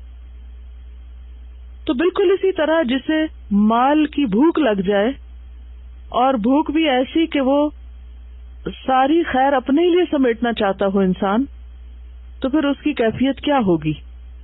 جب آپ خیر میں کسی دوسرے کو شریک نہ کرنا چاہیں، بھلائی کسی اور کے لیے نہ چاہیں، صرف اپنے لیے چاہیں اور اس کو سمیٹ اور بھیج کے رکھیں، تو اس سے کیا کیفیت پیدا ہوتی ہے؟ بے چینی کی، بے سکونی کی، ہاں وہ کوئی بھی چیز ہو. تو یہ دراصل ایک انتہائی لالچی انسان کی تصویر کھینچی جا رہی ہے، اور ایسی کیفیت انسان کے لیے ایک بدترین کیفیت ہے جو اسے اس کے اپنے اندر کے اعتبار سے بھی بے سکون کرتی ہے، رلا دیتی ہے. ایسا انسان کبھی بھی خوش نہیں ہو سکتا، اور اسی طرح دوسروں کو بھی اس سے متنفر کر دیتی ہے، دوسروں کو بھی بھگا دیتی. ظاہر ہے کہ جو شخص ہمیشہ لینے کا ہی حریص رہے اور ہر خیر اپنی طرف ہی کھینچتا چلا جائے اور اسے دوسروں کی بھلائی کا کوئی خیال نہ ہو، تو ایسے شخص سے کون خوش رہ سکتا ہے؟ اسی لیے آپ نے دیکھا ہوگا کہ ایسے لوگ ہمیشہ گلے شکوے کرتے نظر آئیں گے آپ کو. انہیں ہر ایک سے شکایت ہوتی. کیوں؟ کیونکہ لوگ اس کی ایکسپیکٹیشن پہ پورا نہیں اترتے، اور اس کی ایکسپیکٹیشن کیا ہے لوگوں سے؟ کہ ہر کوئی بس اسی کو چاہے اور اسی کی خیر اور اسی کی بھلائی اور اسی کے فائدے کے سب کام کرے، اور اگر کوئی نہ کرے تو پھر وہ اس سے خوش نہیں. تو اسی لیے آپ صلی اللہ علیہ وسلم نے کیا فرمایا کہ شر ما فی رجل شح حالع وجبن خالع. جبن کہتے ہیں بزدلی کو. بزدلی کیا ہوتی؟ اندر سے کمزور، ڈرا ہوا. اور یہاں پر لفظ خالع، خلع کا لفظی معنی ہوتا ہے اتارنا. فخلع نہ علیک، کیا معنی ہے؟ جوتے اتار دو. آگ کرنے کے لیے بھی لفظ آتا ہے. اور خلع کا مطلب ہوتا ہے خواہشات نفسانی کا تابع ہونا، صرف اپنی من مرضی پوری کرنا، اپنی خواہشات پوری کرنا. ایسا شخص بھی اپنے اوپر سے حیا، اخلاق، ہر چیز کا لبادہ اتار پھینکتا ہے.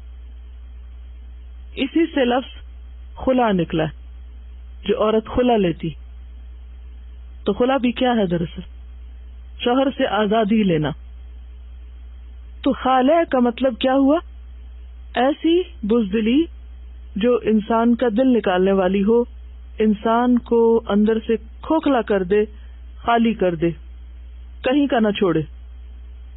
آپ نے دیکھا ہوگا جو لوگ بزدل ہوتے ہیں، تھوڑے دلے ہوتے ہیں، ان کے ریاکشنز کیا ہوتے ہیں؟ وہ چھوٹی سی کو پریشانی کی خبر سن لیں، اپنی زندگی بھی حرام کر دیتے، دوسروں کی بھی. یعنی بے صبری کے عالم میں کیا کیا ہوتا ہے؟ کوئی چیز، چھوٹی سی خبر، کیونکہ یہ زندگی کا امتحان ہے.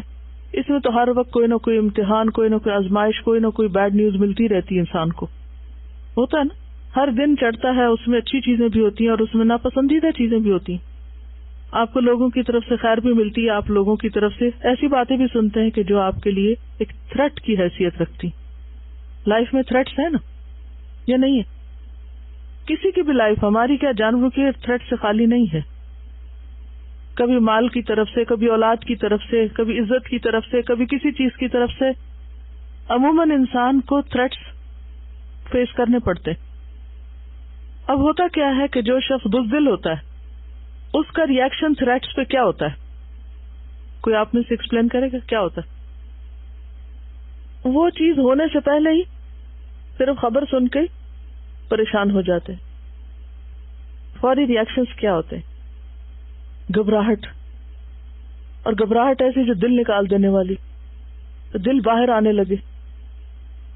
پینک اٹیک جس کو کہتے ہیں، اینگزائٹی بلٹ ہونا شروع ہو جاتی. اور پھر ایسے لوگ اپنے آپ کو تو بے سکون کرتے ہیں، سارے ماحول کو بے سکون کر دیتے ہیں. خود تو خوش نہیں رہ سکتے، کسی کو بھی نہیں رہنے دیتے. اور کیا ہوتا ہے؟ یہ ایسی بد اخلاقیاں ہیں اور ایسی مصیبتیں ہیں انسان کے لیے کہ جس نے انسان کا سکون برباد کیا ہوا ہے. اور ان پہ قابو اللہ پہ توکل، صبر اور بھروسے کے ساتھ ہی ہو سکتا ہے کہ ہر نفع نقصان صرف اللہ کے ہاتھ میں، کوئی کچھ نہیں بگاڑ سکتا۔ نبی صلی اللہ علیہ وسلم کی بڑی خوبیوں میں سے کیا خوبی تھی؟ انتہائی بہادر تھے۔ آپ کے بارے میں آتا نا کہ آپ سے زیادہ سخی، آپ سے زیادہ حسین اور آپ سے زیادہ بہادر کسی کو نہیں دیکھا گیا تھا۔ حضرت انس کہتے ہیں کہ میں نے آپ سے زیادہ خوبصورت کسی کو نہیں دیکھا، آپ سے زیادہ سخاوت کرنے والے یعنی فراخ دل کسی کو نہیں دیکھا، اور آپ سے زیادہ بہادر کسی کو نہیں دیکھا۔ بہادری ایک ایسی صفت ہے، دلیر ہونا ایک ایسی صفت ہے جو نہ صرف یہ کہ انسان کو خود مطمئن رکھتا ہے، پرسکون رکھتا ہے، بلکہ پورے ماحول کو بھی پرسکون کرتا ہے۔ بزدلی اور گھبراہٹ اور ہر وقت چھوٹی چھوٹی بات پہ پینک ہو جانا، حد سے زیادہ پریشان ہو جانا، وہ باتیں سوچ لینا جن کا کوئی وجود ہی نہیں، تو یہ انسان کے لیے مصیبت ہے۔ منافقین کے بارے میں قرآن مجید میں آتا ہے ہر چیز کو اپنے خلاف سمجھتے ہیں، یعنی کہیں کوئی مصیبت آئے تو وہ کیا سمجھتے ہیں، اب ہماری شامت آئی۔ بہادر انسان کا ری ایکشن بالکل اور طرح ہوتا ہے۔ جب اسے کوئی ایسی چیز پیش آتی ہے تو وہ پرسکون ہو کر اس مسئلے کا حل سوچتا ہے، وہ سولوشن کی تلاش میں ہوتا ہے۔ کیونکہ اگر آپ چیخ پکار شروع بھی کر دیں، ہڑبونگ مچا دیں، تو اس سے سولوشن تو نہیں ہاتھ آئے گا، آپ کی انرجی اور زیادہ کم ہو جائے گا، آپ اور ویک ہو جائیں گے، کیونکہ آپ کی ساری انرجی تو پریشانی میں لگ گئی۔ اب آپ کے پاس طاقت کہاں بچی کہ آپ کوئی فیصلہ صحیح طور پہ کر سکیں۔ اللہ پہ بھروسہ اور توکل اور صبر یہ ایمان کا ثمرہ ہوتا ہے، یہ ایمان کے نتیجے میں حاصل ہوتا ہے۔ ساری دنیا میں مل کر اگر کسی کو نقصان دینا چاہے تو کوئی کچھ کر ہی نہیں سکتا جب تک اللہ نہ چاہے۔ اس کا نقصان کیا ہوتا ہے کہ انسان کے اندر استقامت ہی نہیں رہتی۔ ایک کام شروع کیا، اس سے گھبرا گئے، وہ چھوڑ دیا، کچھ اور شروع کر دیا، پھر اس سے گھبرا گئے، کچھ بھی پورا نہیں کیا۔ بچے جیسے امتحان سے پہلے گھبرا جاتے ہیں تو پھر کیا ہوتا ہے، جو پڑھ سکتے ہیں وہ بھی نہیں پڑھتے اور پھر کچھ بھی کرنے کے قابل نہیں رہتے۔ حالانکہ کر سکتے ہیں، ایسا نہیں کہ ان کا دماغ نہیں، کر سکتے ہیں، لیکن کیوں نہیں کر پاتے؟ صرف اس گھبراہٹ کی وجہ سے۔ یہ اپنا ایکسپیرینس بتا رہی ہے کہ بورڈ کے ایگزام میں جیسے کوشچن پیپر سامنے آتا تھا اور اگر پہلا کوشچن نہیں سمجھ آتا یا جواب نہیں آتا تھا تو گھبراہٹ کے مارے باقی بھی صحیح نہیں ہوتے تھے اور سارے اور بھی بھول جاتے، اور واقعی ایسا ہوتا ہے۔ بعض اوقات جو سامنے نظر آنے والی سچویشن ہوتی ہے وہ تھوڑی سی پریشان کن ہوتی، لیکن انسان جب آگے پہنچتا ہے تو وہ ویسا نہیں ہوتا، دور سے ڈر رہا ہوتا ہے۔ اس وقت کیا کرنا چاہیے؟ کنٹرول کر کے اپنے آپ پر سوچے اچھا اگلا کیا، چلو چھوڑو اس کو، نہیں تو ناسی، آگے چلو۔ اگلا دیکھا، ہاں کچھ ٹھیک ہے، چلو اگلا دیکھو، اگلا دیکھو، اور آپ دیکھیں گے کہ وہاں بھی پہنچ جائیں گے جہاں آپ کو بہت اچھی طرح آتا ہے۔ اگر اس وقت آپ خوش ہو جائیں اور اس سے شروع کریں جو آسان ہے۔ یہ کہہ رہی ہے کہ اس سے بعض اوقات ایسی پریشانیاں ایک پرماننٹ صورت اختیار کر کے بیماری کی شکل اختیار کر لیتی ہیں، انگزائٹی، بلڈ پریشر اور اسی طرح کی کچھ اور بیماریاں، کہ جس کی وجہ سے انسان نہ پھر اپنے قابل رہتا اور نہ کسی اور کی کوئی خدمت کر سکتا ہے۔ اس سے وقت بھی بہت ضائع ہوتا ہے کیونکہ آپ پری آکوپائڈ رہتے ہیں، ورڈ، اور آپ اس وقت کو اس سے بہتر چیز میں استعمال کر سکتے ہیں، لیکن وہی چیز وہم کر کر کے دہرا کے اور ایک بڑا حصہ وقت کا ضائع کر بیٹھتے ہیں۔ والدین کا بہت ہاتھ ہوتا ہے بزدل یا بہادر بنانے میں۔ بہت سی ماؤں کو میں نے دیکھا بچوں کو بچپن میں اپنی آسانی اور اپنے آرام کے لیے کبھی بلی سے ڈرایا، کبھی کتے سے ڈرایا، کبھی اندھیرے سے، کبھی جن سے، خود ہی ڈرانا شروع کر دیتی۔ جب آپ ان کو ڈرانے سے ہی زندگی کا آغاز کر رہے ہیں تو بڑے ہو کے بہادری کہاں سے آئے گی؟ اور آپ دیکھیں گے جب تک آپ بچوں کو اندھیرے سے نہیں ڈرائیں گے وہ خود نہیں ڈریں گے، یا پھر کیا ہوتا ہے ذرا بڑے ہوتے ہیں اور بچوں کے ساتھ ملتے ہیں وہ ڈرا دیتے ہیں، ورنہ انیشلی بچوں کے اندر وہ ڈر نہیں ہوتا۔ یا پھر بچے آپ کو دیکھتے ہیں، آپ کس چیز پہ پریشان ہوئے، کس سے ڈرے، کس چیز سے آپ کس طرح ریئیکٹ کر رہے تھے، تو وہ انکانشیسلی انسان کے اوپر لیئر چڑھتی رہتی۔ ہوتا پتہ کیا، انسان اپنے ماحول سے اتنا متاثر ہوتا ہے کہ جو کچھ وہ دیکھتا ہے اس سے ایک سینس لیتا ہے اور ایک سبق سیکھتا ہے، خاموش نالج اس کے اندر جا رہا ہوتا ہے۔ اب وہ ایک لیئر چڑھ گئی، اچھا اگلے دن کچھ اور دیکھا، وہ ایک اور لیئر، اگلے دن کچھ اور دیکھا، وہ روز جو کچھ دیکھتا نا ماں باپ کو کرتے ہوئے، آس پاس کرتے ہوئے، اس کی لیئر چڑھتی رہتی۔ پھر ایک وقت آتا ہے کہ وہ لیئر چڑھ چڑھ کے اس کے اوپر ایک خول بن جاتا ہے، اور جب تک پھر کسی ایسے کہ ہاتھ نہ چڑھے بندہ کہ جو خوب ہیمرنگ کر کے اس خول کو توڑے اور کسی کو اپنا آپ نہ پکڑائے تو انسان کی اصلاح نہیں ہوتی. اور شخصیت جو ہے، جو اللہ نے نعمتیں انسان کو دی ہوتی ہیں، جو ٹیلنٹ دیا ہوتا ہے، جو صلاحیتیں دی ہوتی ہیں، ساری اس خول کے اندر بند اور دب کے رہ جاتی، وہ نکھر کے ہی نہیں سامنے آتی. نہ انسان اپنی عقل استعمال کر سکتا ہے، نہ کوئی ڈیسیژن لے سکتا ہے، نہ کچھ صحیح طور پر پازیٹیولی سوچ سکتا ہے، اور نہ کچھ کر سکتا ہے. اور خصوصاً جو مشکل ہوتی ہے پھر وہ انسانی معاملات کے اندر ہوتی ہے، انسانی تعلقات کے اندر. ہمارا جو موجودہ نظام تعلیم ہے، دنیا بھر میں جو کچھ ہو رہا ہے، وہ انسان نہیں پروفیشنلز پیدا کر رہا ہے، انسان نہیں پروفیشنلز پیدا کر رہا ہے. اب اس سے کیا ہوتا ہے، جب آپ کسی شخص سے بات کرتے ہیں، اگر اس کے فیلڈ کے بارے میں بات کریں، وہ اتنا بولے گا، اتنی باتیں کرے گا، کہاں کہاں تک پہنچ جائے گا.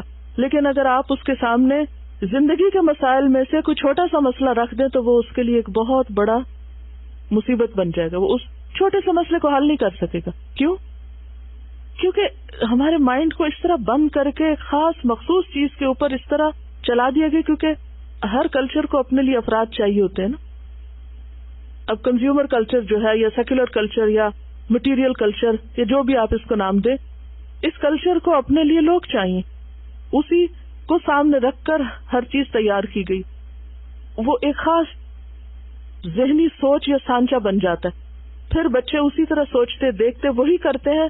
ساری کھیل کود، تفریح، ہر رشتہ داروں سے ملنا، میل ملاقات، سب کچھ چھوڑ کر وہ کس میں بند ہو کے رہ جاتے ہیں کہ کون سی چیز ہمارے پروفیشن میں ہیلپ کرے گی.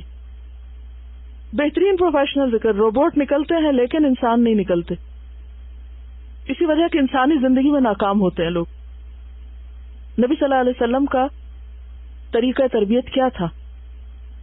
وہاں انسانوں کو ان کی انڈیویجول پرسنالٹی پہ رہنے دیا گیا کہ یہ پڑھو، سیکھو، اپنی عقل خود استعمال کرو، سوچو، اور مقصد اور نقطہ نظر آخرت کو رکھو. تو اس لیے یہاں پر کیا بتایا گیا کہ شر ما فی رجل شح ہالع وجبن خالع. بدترین چیزیں جو انسان کے اندر پائی جاتی ہیں، بدترین خصلتیں، وہ ایسی شح، ایسی بخیلی، ایسی گھٹن ہے جو انسان کو رلا دینے والی ہو. اسی لیے آپ دیکھیں نا، یہاں انہوں نے ترجمہ جو کیا ہے وہ کیا ہے؟ بخیلی جو رلا دینے والی. روتا ہی رہتا ہے انسان، پھر صرف نیگیٹو تھنکنگ ہی رکھتا ہے. اور بزدلی جو دل نکال دینے والی، کہ بات بات پہ دل بیٹھا جائے اور دل ڈوب جائے.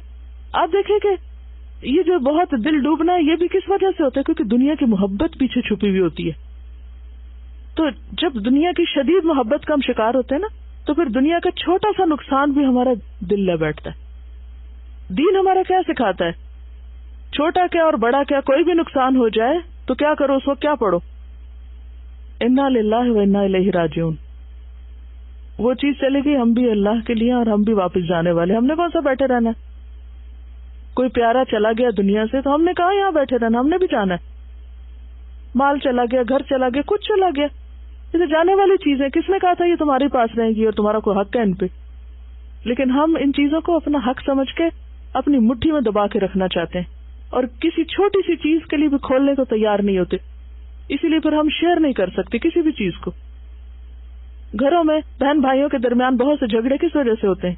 شیئرنگ کی عادت نہیں ہوتی.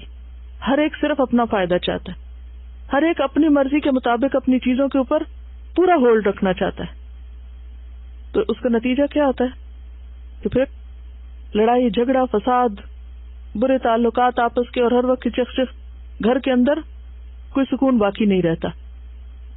تو شح جب ختم ہوتی ہے اور انسان اپنے چیزوں کو دوسروں کے ساتھ کھلے دل سے شیئر کرتا ہے، یہ سوچتے ہوئے کہ اللہ جزا دینے والا ہے، اور اس کے ساتھ ساتھ یہ کہ صرف سخاوت نہیں، ایثار. دیکھیں ایثار جو ہے نا وہ اعلیٰ درجہ ہے، سخاوت پہلا درجہ ہے.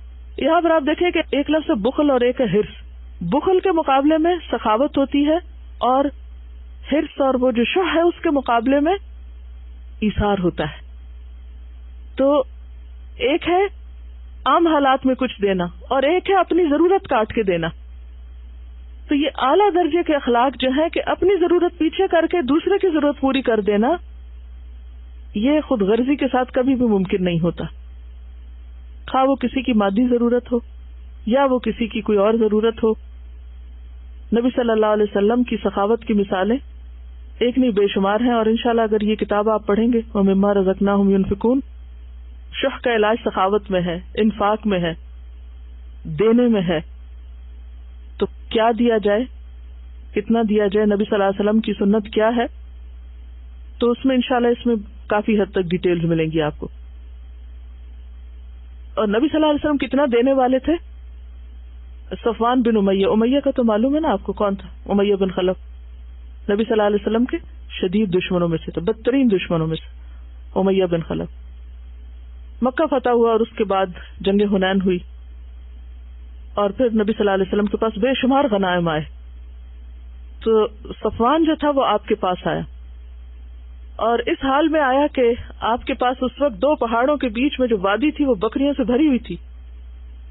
صفوان نے جب دیکھا تو اس کی آنکھیں کھل گئی کہ محمد صلی اللہ علیہ وسلم کے پاس اتنا مال، ایک بکری بھی کتنی قیمتی ہوتی۔ آپ بہت نفسیات جانتے تھے، ہمارے نفسیات کہنا بھی بہت چھوٹا لفظ ہے، بہت چھوٹا لفظ ہے اس کے مقابلے۔ آپ نے اس کا چہرہ دیکھا کہ اس وقت اس کا دل کیا چاہ رہا ہے، تو آپ نے فرمایا صفوان یہ لینا چاہتے ہو، جاؤ یہ تمہاری۔ وہ شخص، اس کا حال کیا ہوگا؟ وہ تو آپے سے باہر ہو گیا، لوگوں سے کہنے لگا لوگوں مسلمان ہو جاؤ، محمد صلی اللہ علیہ وسلم اتنا دیتے ہیں کہ انہیں فاقے کا ڈر نہیں ہوتا۔ وہ جو آپ کے دشمن کا بیٹا ہے، کسی دوست کا بیٹا نہیں ہے، ہم تو شاید دوست کے بیٹے کو بھی یہ سب نہ دیں، دشمن کا بیٹا ہے، اس کو آپ اتنا دے رہے ہیں، اور وہ آپ کا لاؤڈ اسپیکر بن جاتا ہے، لوگوں مسلمان ہو جاؤ، مسلمان ہو جاؤ۔ محمد صلی اللہ علیہ وسلم اتنا دیتے ہیں، اتنا دیتے ہیں کہ اس بات سے ڈرتے ہی نہیں، ڈر تو ہے نہیں نا، جبن تو کوئی ہے ہی نہیں، کہ انہیں اپنے بھوکا رہنے کا کوئی ڈر نہیں ہے کہ میں نے دے دیا تو میرا کیا بنے گا۔ پھر ان لوگوں کے ہاتھوں آگے اسلام پھیلا تھا، لیکن دل میں اگر چھوٹی سی بھی شح اور وہ بخیلی اور گھٹن باقی رہ جائے، اور سارے فائدے انسان صرف اپنی ذات اور اپنے خاندان کے لیے سمیٹ کے رکھے، تو پھر کبھی بھی دین نہیں پھیل سکتا۔ تو اس کے لیے کیا ہے؟ جو بھی ہے دینے والا انسان بنے۔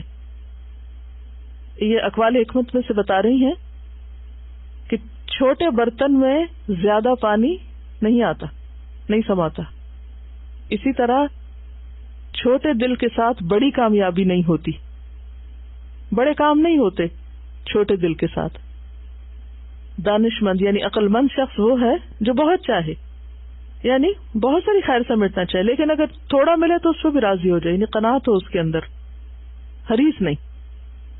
حرص انسان کو کمزور بنا دیتا ہے۔ یہاں حدیث ہے ریاض الصالحین میں، حدیث نمبر 560، حضرت ابو ہریرہ رضی اللہ عنہ سے روایت ہے کہ انہوں نے رسول اللہ صلی اللہ علیہ وسلم کو فرماتے ہوئے سنا کہ بخیل اور خرچ کرنے والے کی مثال ایسی ہے جیسے دو آدمی ہیں، ان کے بدن پر سینے سے ہنسلی تک لوہے کی زریں ہیں، سینے سے ہنسلی تک۔ بس خرچ کرنے والا خرچ کرتا ہے تو یہ زرہ اس کے بدن پر فٹ بیٹھ جاتی ہے، یعنی وہ کھلنے لگتے ہیں ہلکے، اور سپریڈ ہونے لگتی ہے اور نیچے لٹکنے لگتی، ہوتے ہوتے ہوتے پاؤں تک چلی جاتی ہے، یہاں تک کہ اس کے پاؤں کی انگلیوں کے پوروں کو چھپا لیتی، یعنی وہ لباس اتنا پھیل کے نیچے چلا جاتا ہے، پورا انسان ڈھک جاتا ہے اس میں، اور اس کے نشان قدم کو ظاہر نہیں ہونے دیتی۔ اور بخیل چونکہ کچھ بھی خرچ نہیں کرنا چاہتا، اس لیے زرہ کا ہر حلقہ اپنی جگہ پہ چمٹ جاتا ہے، بس وہ اسے ڈھیلا کرتا ہے لیکن وہ ڈھیلا نہیں ہوتا، لہذا اس سے کیا ہوتا ہے، اور زیادہ دل تنگ ہو جاتا ہے۔ بخل کا نتیجہ یہ ہے۔ چلیے اگلی حدیث پڑھ لیتے۔ عن جابر بن عبد الله ان رسول الله صلى الله عليه وسلم قال اتقوا الشح فإن الشح أهلك من كان قبلكم حملهم على أن سفكوا دماءهم واستحلوا محارمهم، رواه مسلم کتاب البر والصلة۔ سیدنا جابر بن عبداللہ رضی اللہ عنہ سے روایت ہے کہ رسول اللہ صلی اللہ علیہ وسلم نے فرمایا، بخل سے بچو، اس لیے کہ بخل نے ہی ان لوگوں کو ہلاک کیا جو تم سے پہلے تھے۔ اس بخل نے انہیں اپنوں کا خون بہانے پر اور حرام چیزوں کو حلال سمجھنے پر آمادہ کیا. اب پڑھی.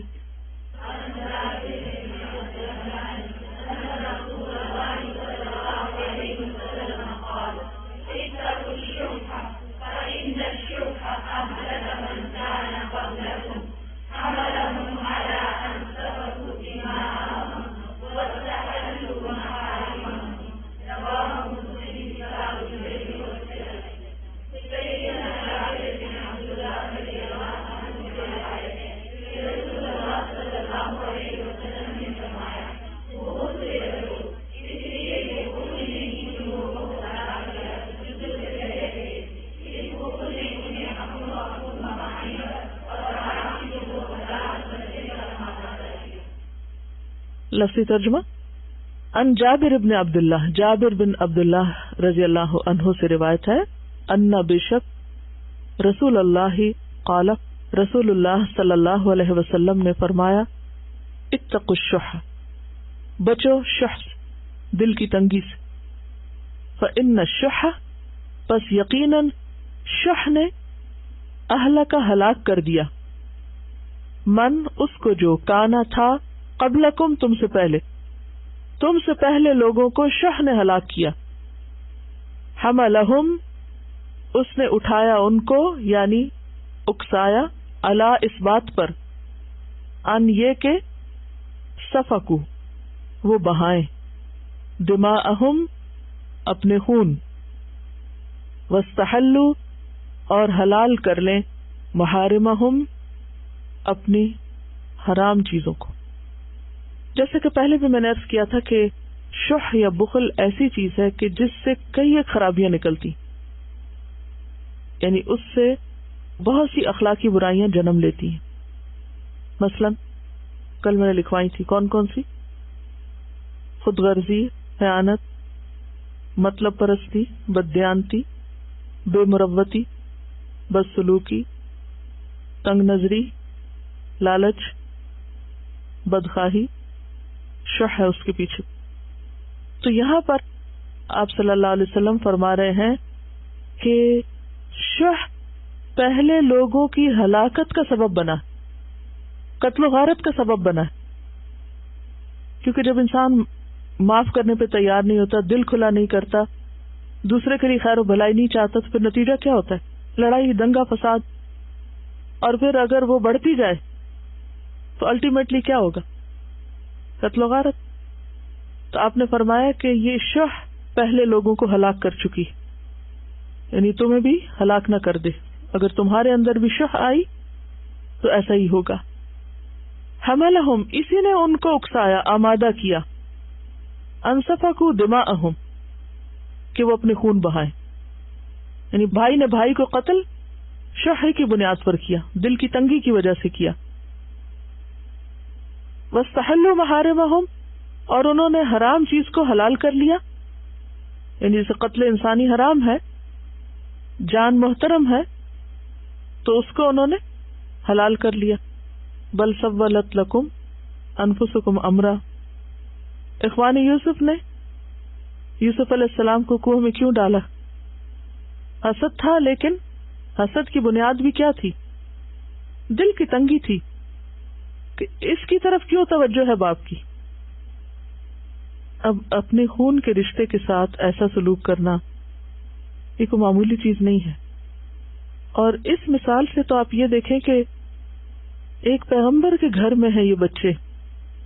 باپ کو معمولی انسان نہیں ہے، اپنے معاشرے کا سب سے زیادہ نمایاں دیندار انسان ہے جس کے پاس اللہ کی طرف سے وحی آتی. اور پھر یعقوب علیہ السلام کس کے بیٹے؟ پیغمبر کے بیٹے.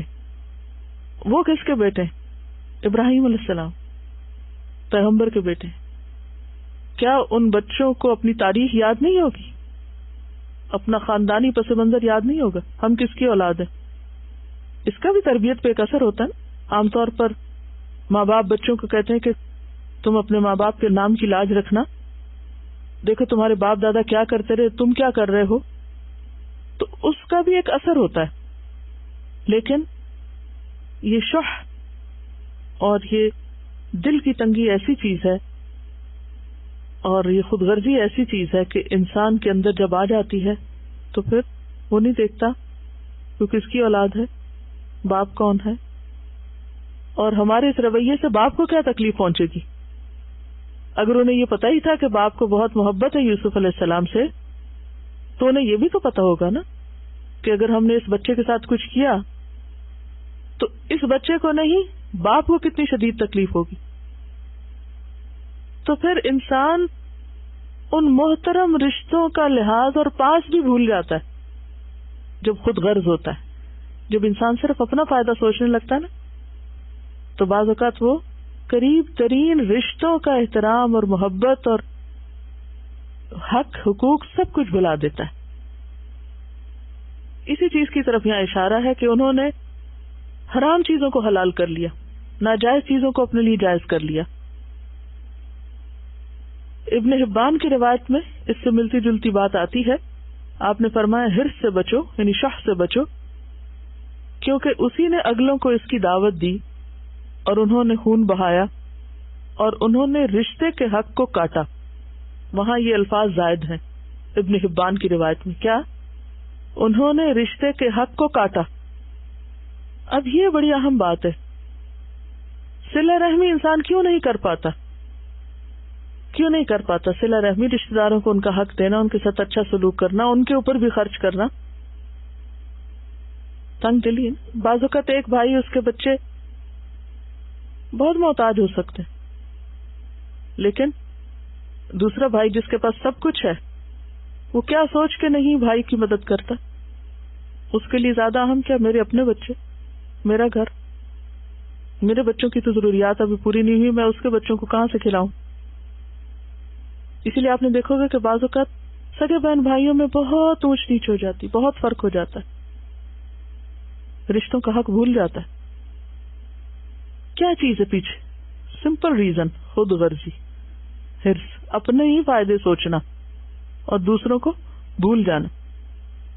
یعنی بعض اوقات صرف سٹیٹس کا فرق نہیں ہوتا، بلکہ صرف اپنوں کی چاہت ایسی کہ دوسروں کو بالکل اگنور کر دیا۔ یعنی کہ اپنے بچوں کو اگر سیر پہ لے جا رہے ہیں، آئس کریم کھلانے جا رہے ہیں، تو دوسروں کو پوچھا تک نہیں۔ یعنی اس قدر بے مروت ہی بعض اوقات ہو جاتی ہے۔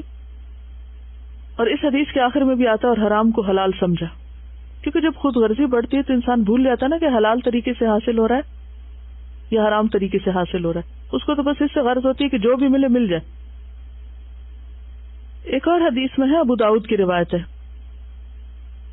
آپ صلی اللہ علیہ وسلم نے فرمایا حرص سے بچو، کیونکہ تم سے پہلی قومیں اسی حرص سے تباہ ہوئیں، اسی نے ان کو فسق و فجور کے لیے کہا اور انہوں نے فسق و فجور کیا۔ یہاں ایک تیسری چیز کا پتہ چلتا ہے، یعنی شح سے کیا خرابی نکلی؟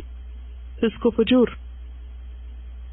خود غرضی اور حرص اور بخل کی وجہ سے انسان ہر حرام، جائز، ناجائز، غلط سلط کام کرنے کو تیار ہو گیا۔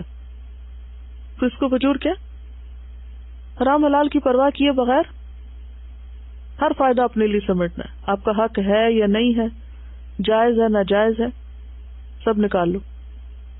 اسی لیے بعض اوقات لوگ غلط قسم کے بینیفٹس کلیم کرتے رہتے ہیں، ان کو پتا ہوتا ہے دے ڈونٹ ڈیزرو، یہ ان کا حق نہیں بنتا، لیکن وہ لالچ ایسا ہوتا ہے کہ اس کی بنا پر جائز ناجائز کا سب فرق بھول جاتا ہے، سب کا نقصان ہو جاتا ہے۔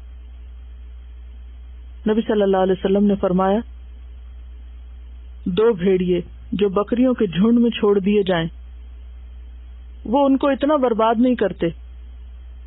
دو بھیڑیا بکریوں کو کھا جاتا ہے، دو بھوکے بھیڑیے بکریوں کے ریوڑ میں چھوڑ دیے جائیں اتنا برباد نہ کریں گے جتنی مال اور جاہ کی حرص انسان کے دین اور ایمان کو برباد کر دیتی ہے۔ کس کی؟ مال اور جاہ۔ مال تو مال ہے اور جاہ کیا؟ اسٹیٹس، عہدہ۔ اس کی حرص انسان کے دین اور ایمان کو برباد کر دیتی، اس سے بھی زیادہ جتنے بھوکے بھیڑیے بکریوں کے ریوڑ میں بکریوں کو ہلاک کر کے خرابی کریں۔ ان کا کہنا یہ ہے کہ بعض اوقات انسان اپنوں کو، یعنی رشتہ داروں کو چھوڑ کے، قریب والوں کو چھوڑ کے دور والوں کے ساتھ پھر احسان کر دیتا ہے، اچھا کر دیتا ہے اور اپنوں کو بھول جاتا ہے۔ اس کی بھی کیا وجہ ہے؟ کیا نفسیات اس کے پیچھے؟ ایک تو یہ کہ یہ برابر نہ آ جائے، دوسرے یہ کہ اپنے لے کے بھی تعریف نہیں کرتے نا، ریٹرن نہیں ہوتا، لیکن اگر آپ کسی غیر کے ساتھ کرتے ہیں تو وہ اس کو احسان مانتا ہے اور آپ کی ناموری کرے گا، آپ کو شہرت ملے گی، آپ کو شکریہ ادا کرے گا اور وہ آپ کو شاید ریٹرن بھی کرے، تو پھر انڈائریکٹلی تو وہی خود غرضی ہے نا، فائدہ تو اپنا ہی ہے نا۔ اور جب اللہ کے لیے ہو تو انسان پھر یہ دیکھتا کہ اللہ نے کیا ترتیب بنائی ہے، پہلے کس کا حق ہے، پھر کس کا، پھر کس کا، وہ اندر سے باہر کی طرف جاتا ہے۔ پھر انسان یہ چیز نہیں ڈھونڈتا کہ مجھے واپسی میں کیا ملے گا، وہ یہ دیکھتا ہے کہ ضرورت کہاں زیادہ ہے۔ حضرت ابوبکر صدیق رضی اللہ تعالیٰ عنہ کے بارے میں آتا ہے کہ جو سب سے آگے تھے صدقہ خیرات کے معاملے میں، لیکن تھوڑی سی جب ٹھیس پہنچی تو انہوں نے انسان ہونے کے ناطے یہ فیصلہ کیا کہ جس نے میرے ساتھ یہ کیا ہے میں بھی اس کو اب آئندہ کچھ نہیں دوں گا۔ تو اللہ سبحانہ وتعالیٰ نے فرمایا وَلَا يَأْتَلِ أُولُو الْفَضْلِ مِنْكُمْ وَالسَّعَةِ أَنْ يُؤْتُوا أُولِي الْقُرْبَى وَالْمَسَاكِينَ وَالْمُهَاجِرِينَ فِي سَبِيلِ اللَّهِ وَلْيَعْفُوا وَلْيَصْفَحُوا۔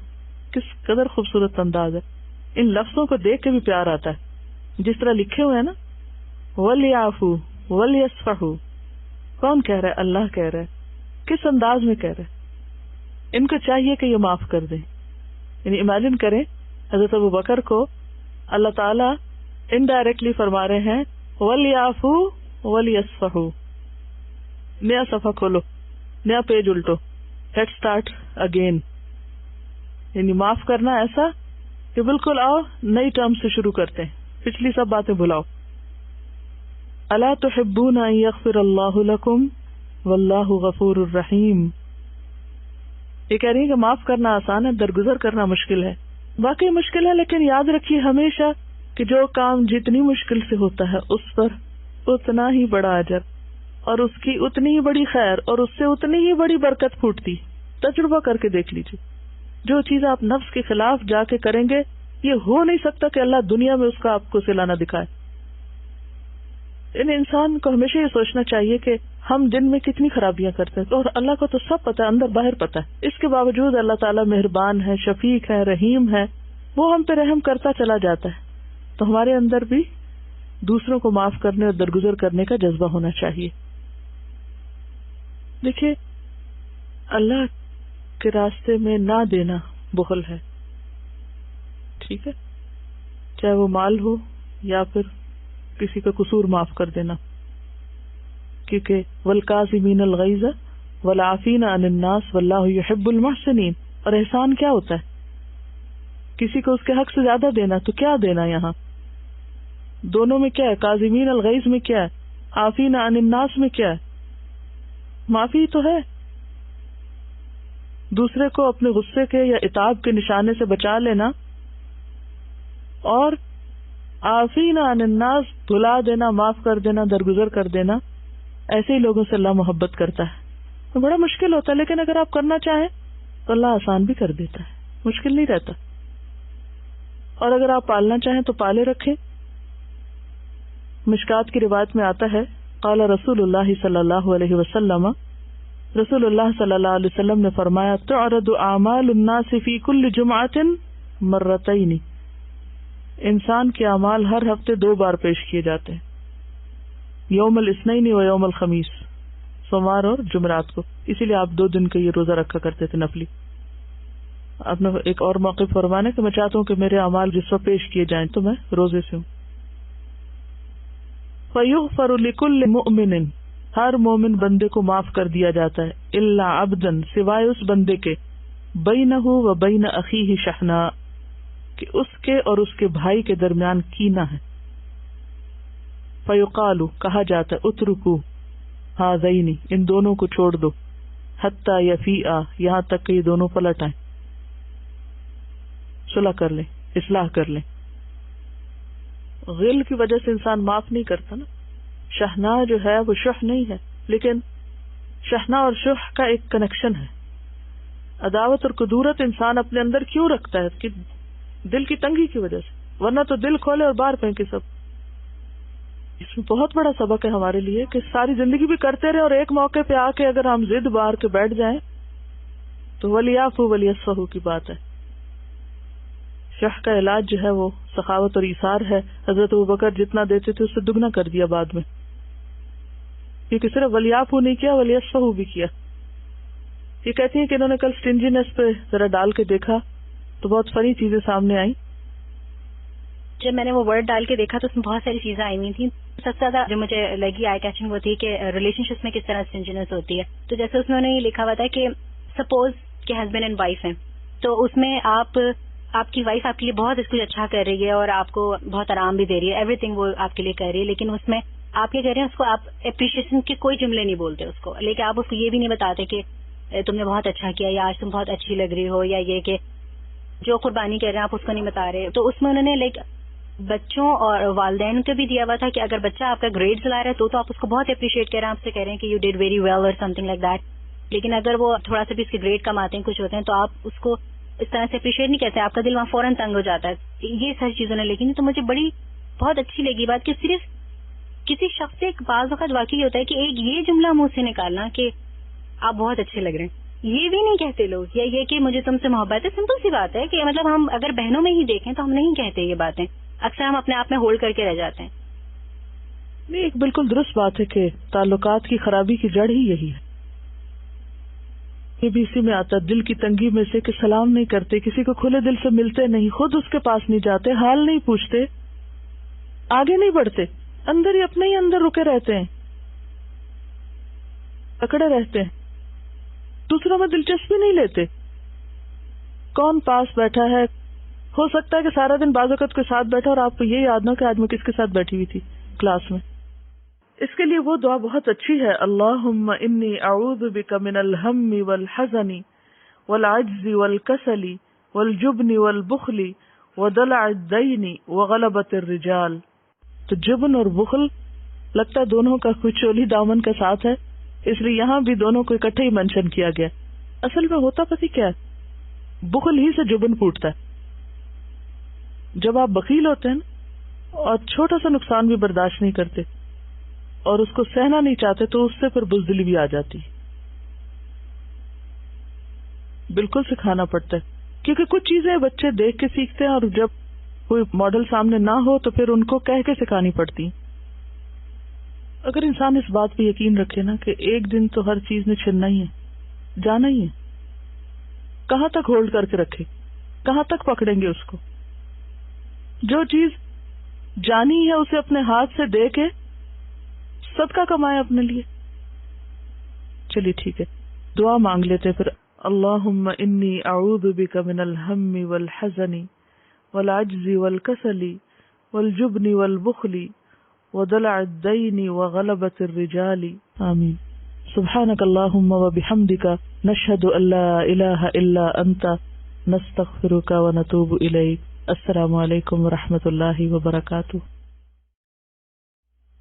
السلام علیکم ورحمۃ اللہ وبرکاتہ. نحمده ونصلي على رسوله الكريم، اما بعد فاعوذ بالله من الشيطان الرجيم. بسم الله الرحمن الرحيم.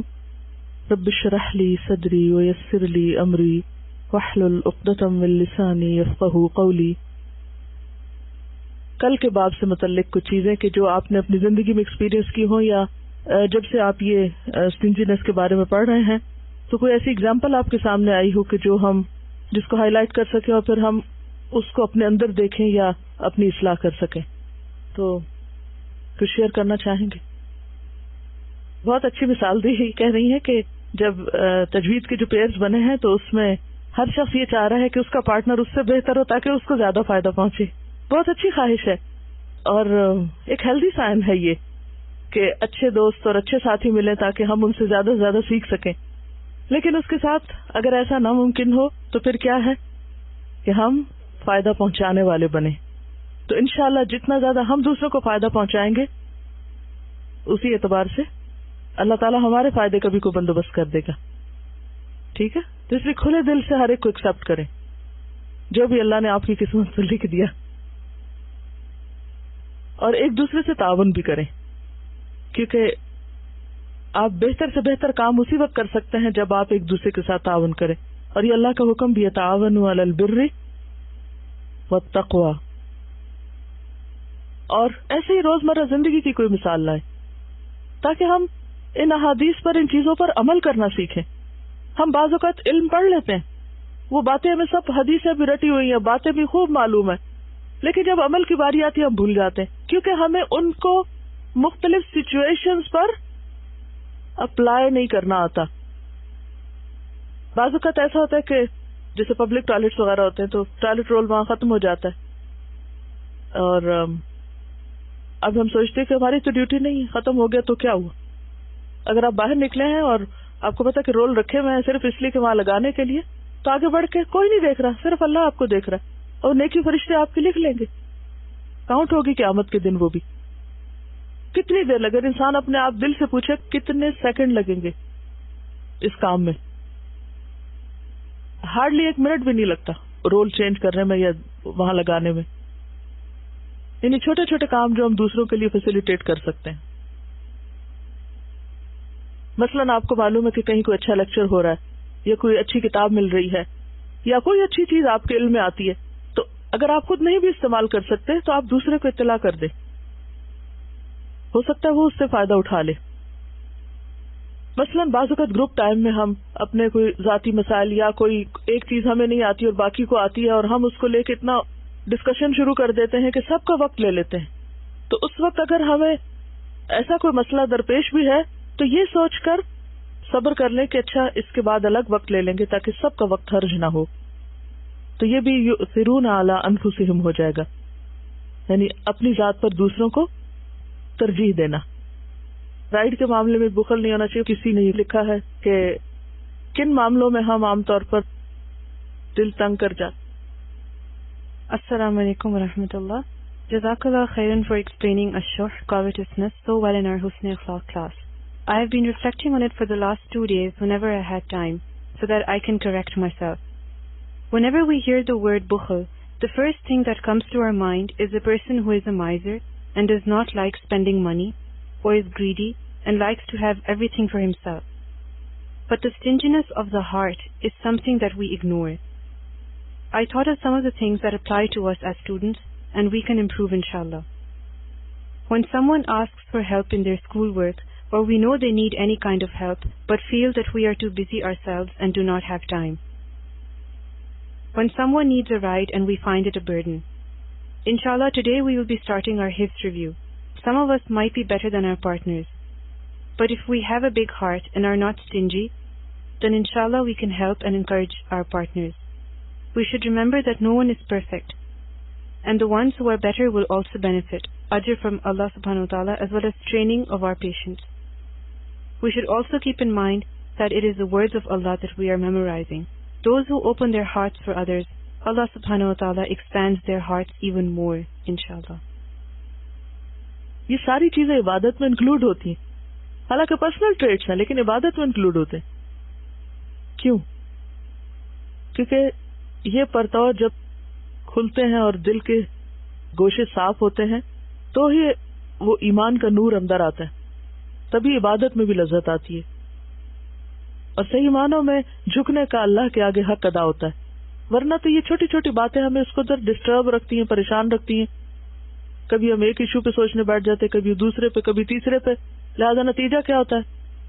نماز بھی پڑھ رہے ہیں, قرآن بھی پڑھ رہے ہیں, ذکر بھی پڑھ رہے ہیں, اور دل سکون سے خالی ہے, کیونکہ ہم ان چیزوں میں الجھے ہوئے ہیں. یہ شیطان کے جال ہیں, تو ان سب کو کاٹنے کی ضرورت ہے اور ان سے آزاد ہونے کی ضرورت ہے. سورۃ النور آیت 43, یعنی بارش برسنے کا عمل جو یہاں آیت 43 میں بتایا گیا ہے, تو اگر غور کریں تو یہ بہت سی چیزوں کے باہمی تعاون سے ہے. الم تر ان اللہ یزجی سحابا ثم یؤلف بینہ, یعنی جب تک ان کے درمیان تألیف نہیں ہوتی, الفت نہیں ہوتی, اور وہ اکٹھے نہیں ہوتے, ثم یجعلہ رکاما, تو اس وقت تک فطر الودق یخرج من خلالہ نہیں ہو سکتا. اکیلی بدلی اڑتی چلی جائے, سارے آسمان پہ بھی گھوم لے, برس نہیں سکتی. عام طور پہ ہم لوگوں میں ٹرینڈ ہوتا ہے نا اکیلے اور خود ہی اور اپنی مرضی سے کام کرنے کا، ہے یہی یا نہیں؟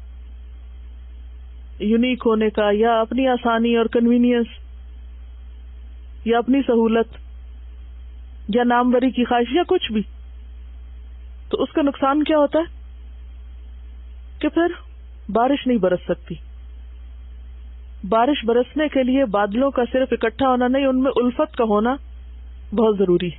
اور الفت کیا ہے کہ ہر ایک اپنا وجود مٹائے. یعنی الفت اس طرح کا جمع ہونا ہے کہ ہر ایک اپنے وجود کی نفی کرے کہ میں کچھ نہیں. جب تک میں باقی ہے نا تو الفت نہیں ہوتی. کیا دو لوگ دوست بن سکتے اگر ہر ایک میں کرتا رہے؟ ہاں کیا خیال ہے؟ نہیں ہوتا نا. تو اسی طرح دین کا کام کرنے کے لیے بھی جب لوگ اکٹھے ہوتے ہیں تو وجود اور ذاتی فائدوں کی نفی کرنی پڑتی ہے، اور باہم الفت اور اکٹھے ہونے سے وہ فائدہ ہوتا ہے کہ جو بارش کی طرح کا فائدہ ہے. اور جب بارش برستی ہے تو پھر کیا کیا فائدے ہوتے ہیں؟ ہاں کنویں سے بھی پانی تو نکل آتا ہے، لیکن وہ پانی جو بادلوں سے برستا ہے اس سے پوری فضا صاف ہوتی ہے، اس سے پورا ماحول بدل جاتا ہے نا. السلام علیکم. بزنس میں جب وہ کارپوریٹ کلچر کی بات کرتے ہیں تو وہ سینرجی کی بات کرتے ہیں، تو کہتے ہیں the whole is greater than the some of its parts, کہ ہر آدمی جو اکیلا اکیلا کام کرے اگر وہ کام مل کے کریں تو اس کی ریزلٹس بہتر ہوتی ہیں اور پورا ماحول چینج ہو جاتا ہے. ہم پہ بھی اپلائی ہوتا ہے؟ اچھا کیسے؟ اسی کو آپ دیکھیے کہ اگر آپ اس وقت گھر میں اکیلے بیٹھ کے ایک بک ریڈنگ کر رہے ہوتے، کتاب پڑھ رہے ہوتے، آپ سب پڑھتے ہوں گے اکیلے اکیلے بھی اپنی کتاب، لیکن اس طرح دل و دماغ نہیں کھلتا جس طرح سب کے مجموعے میں بیٹھ کے کھلتا ہے. پھر میں یہ سوچتی ہوں کبھی جب اس طرح کی سچویشن میں دیکھتی ہوں کہ پھر حسن اخلاق کس چیز کا نام ہے؟ صرف اس وقت جب ہماری مرضی کے مطابق سب کام کریں پھر ہم حسن اخلاق کا مظاہرہ کریں، اور اگر ہماری مرضی کے خلاف کچھ ہو تو پھر ہم سارا اخلاق ایک طرف رکھتے ہیں. یہ تو حسن اخلاق نہیں ہے نا. تو واقعی یہ آیت جو ہے یہ بہت ہی ایک خوبصورت مثال ہے یکجہتی کی، ہم آہنگی کی، اور یہ صرف اسی وقت ہو سکتی ہے کہ جب سب کا مقصد ایک ہو، کیونکہ سارے بادلوں کا مقصد ایک ہے نا، بارش برسانا.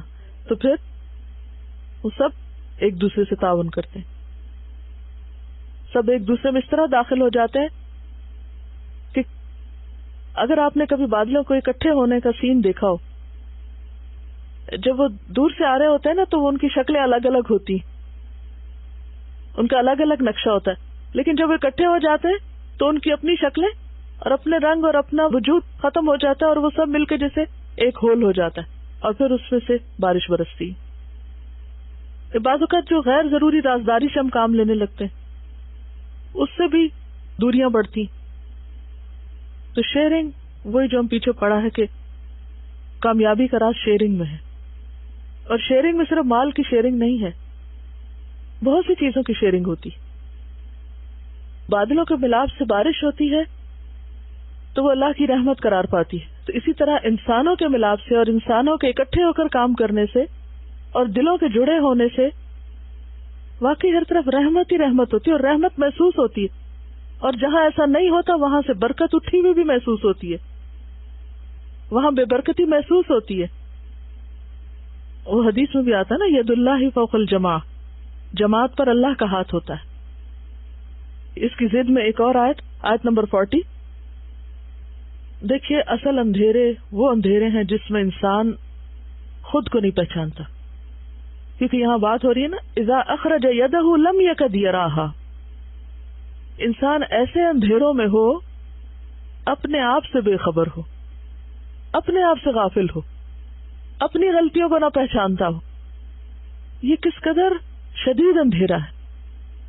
یہ کیسی بدترین کیفیت ہو سکتی ہے نا کہ انسان باقی سب چیزیں تو دیکھ رہا ہو، دنیا بھر کی غلطیاں اس کو نظر آ رہی ہوں، پورے جہان پر تبصرہ کرنا جانتا ہو، لیکن اپنی غلطی نہ پتا ہو.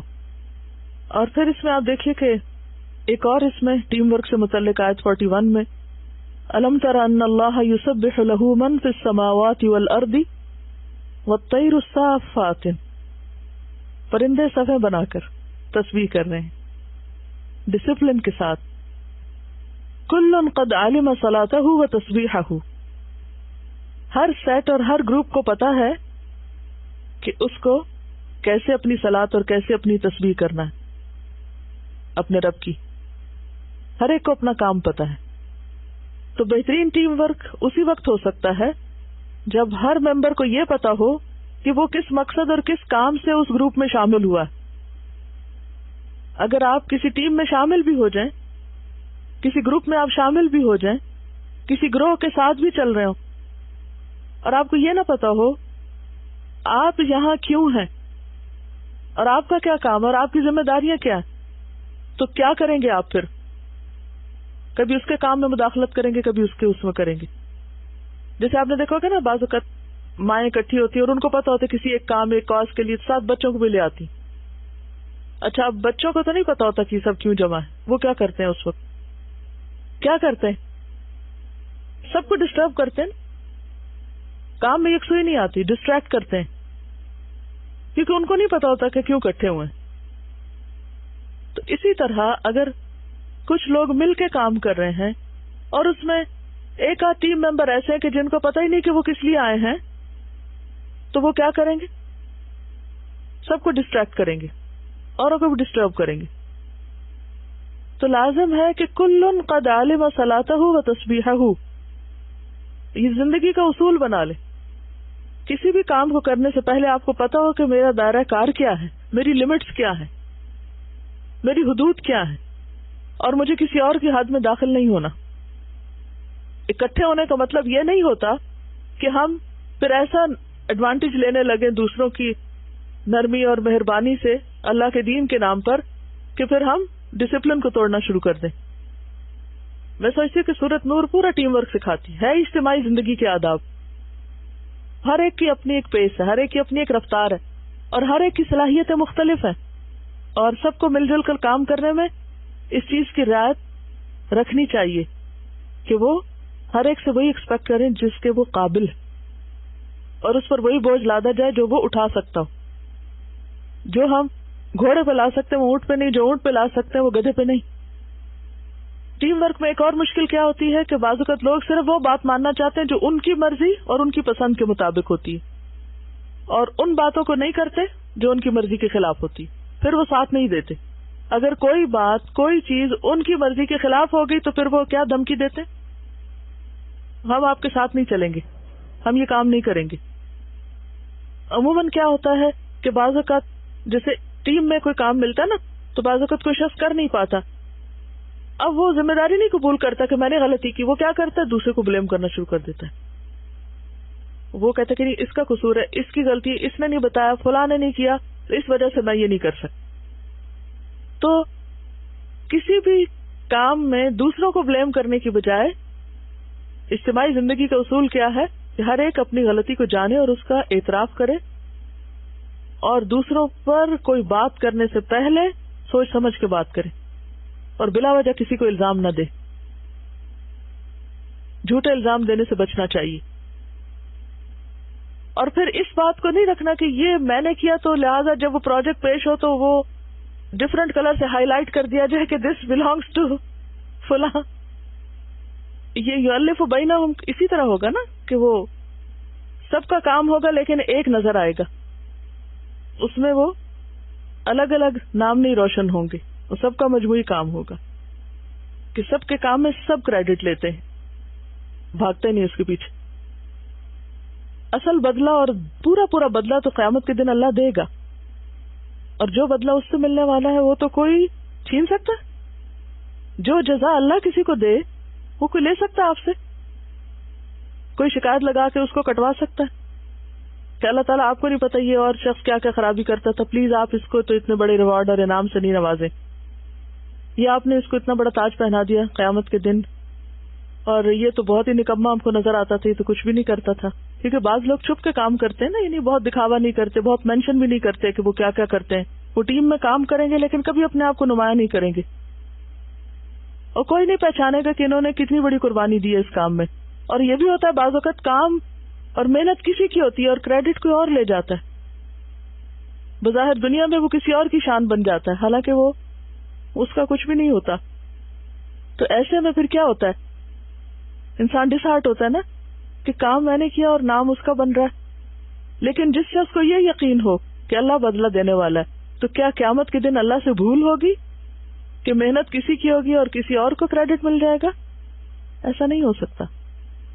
24 میں بھی یہ مضمون ہے کہ یوم تشہد علیہم السنتہم وایدیہم وارجلہم بما کانوا یعملون.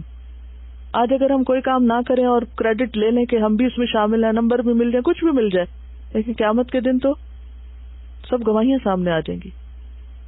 یہ بہت اچھی بات ہم نے کی کہ ہر شخص اپنی ذمہ داری کو اپنا کام سمجھ کے کرے, کیونکہ بہت تکلیف دیتی ہے یہ بات. بعض اوقات لوگ انکانشیسلی بولتے ہیں, کوئی کام کر لیتے ہیں یا ویسے ہی کوئی دعا دیتے ہیں تو کہتے ہیں اللہ تعالیٰ آپ کے کام میں برکت ڈالے. میں سوچتے ہیں یا اللہ یہ میرا نہیں, آپ سب کا ہے. کیوں کہتے ہیں یہ میرا ہے؟ یہ تو آپ کا بھی ہے. تو جب بھی کبھی آپ مثلاً کسی ٹیم ورک میں یا کوئی اکٹھے مل کے کام کیا, کسی ایک نے لیڈ کیا, دوسروں نے مل کے کام کیا, تو سب کو کریڈٹ جاتا ہے جس نے جو بھی اس میں کی. تو اس میں یہ نہیں کہنا چاہیے کہ آپ کا کام ہے, یہ میرا نہیں ہے, یہ کسی کا نہیں ہے, یہ کس کا, ہم سب کا کام ہے. تو اللہ ہمارے اس کام میں برکت ڈالے. یہ زیادہ خوبصورت جملہ ہے. مجھے اس سے بہت خوشی ہوتی ہے جب کوئی کہتا ہے اللہ ہمارے کام میں برکت ڈالے. لیکن اس وقت میں پی جاتی ہوں اس تکلیف کو, ظاہر نہیں کرتی, لیکن اگر کوئی مجھے کہتا ہے نا اللہ آپ کو کامیابی دے اور آپ کا یہ کام ٹھیک ہو جائے, تو میں کہتی ہوں اللہ ٹھیک ہے, کوئی ذاتی چیز ہوتی ہے وہ تو ایک الگ ہوتی ہے, مگر یہ ہم سب کا ہے. اور ہم اس کو اگر اون نہیں کریں گے نا تو احسان ہوگا نا کسی کا, کسی کے کہنے پہ کر دیا, جب کر لیا تو اس کو بتا دیا, پھر وہ مزہ نہیں رہتا. آئی نو وہ ایک خاص محبت اور خلوص میں کہتے ہیں, I don't doubt their sincerity. اور یہ نہیں کہ ہر وقت ہر کوئی غلطی کر رہا تھا, انکانشیسلی میں خود پتہ نہیں کیا کیا غلطیاں کرتی ہوں, لیکن یہ ہے کہ انسان سیکھتا رہتا ہے, ساری زندگی سیکھتا ہے. آیت نمبر 31 وَتُوبُوا إِلَى اللَّهِ جَمِيعًا أَيُّهَا الْمُؤْمِنُونَ. توبوا إِلَى اللَّهِ جَمِيعًا یعنی مل کے توبہ کرو. تو اگر کام ہم الگ الگ کریں گے تو مل کے کہاں سے توبہ کریں گے؟ ٹھیک ہے. اور یہاں جو خوبصورت مثال ہے مومن کی کہ انڈیویجولی مومن کیسا ہوتا ہے, وہ اپنی ذات میں گم نہیں ہوتا.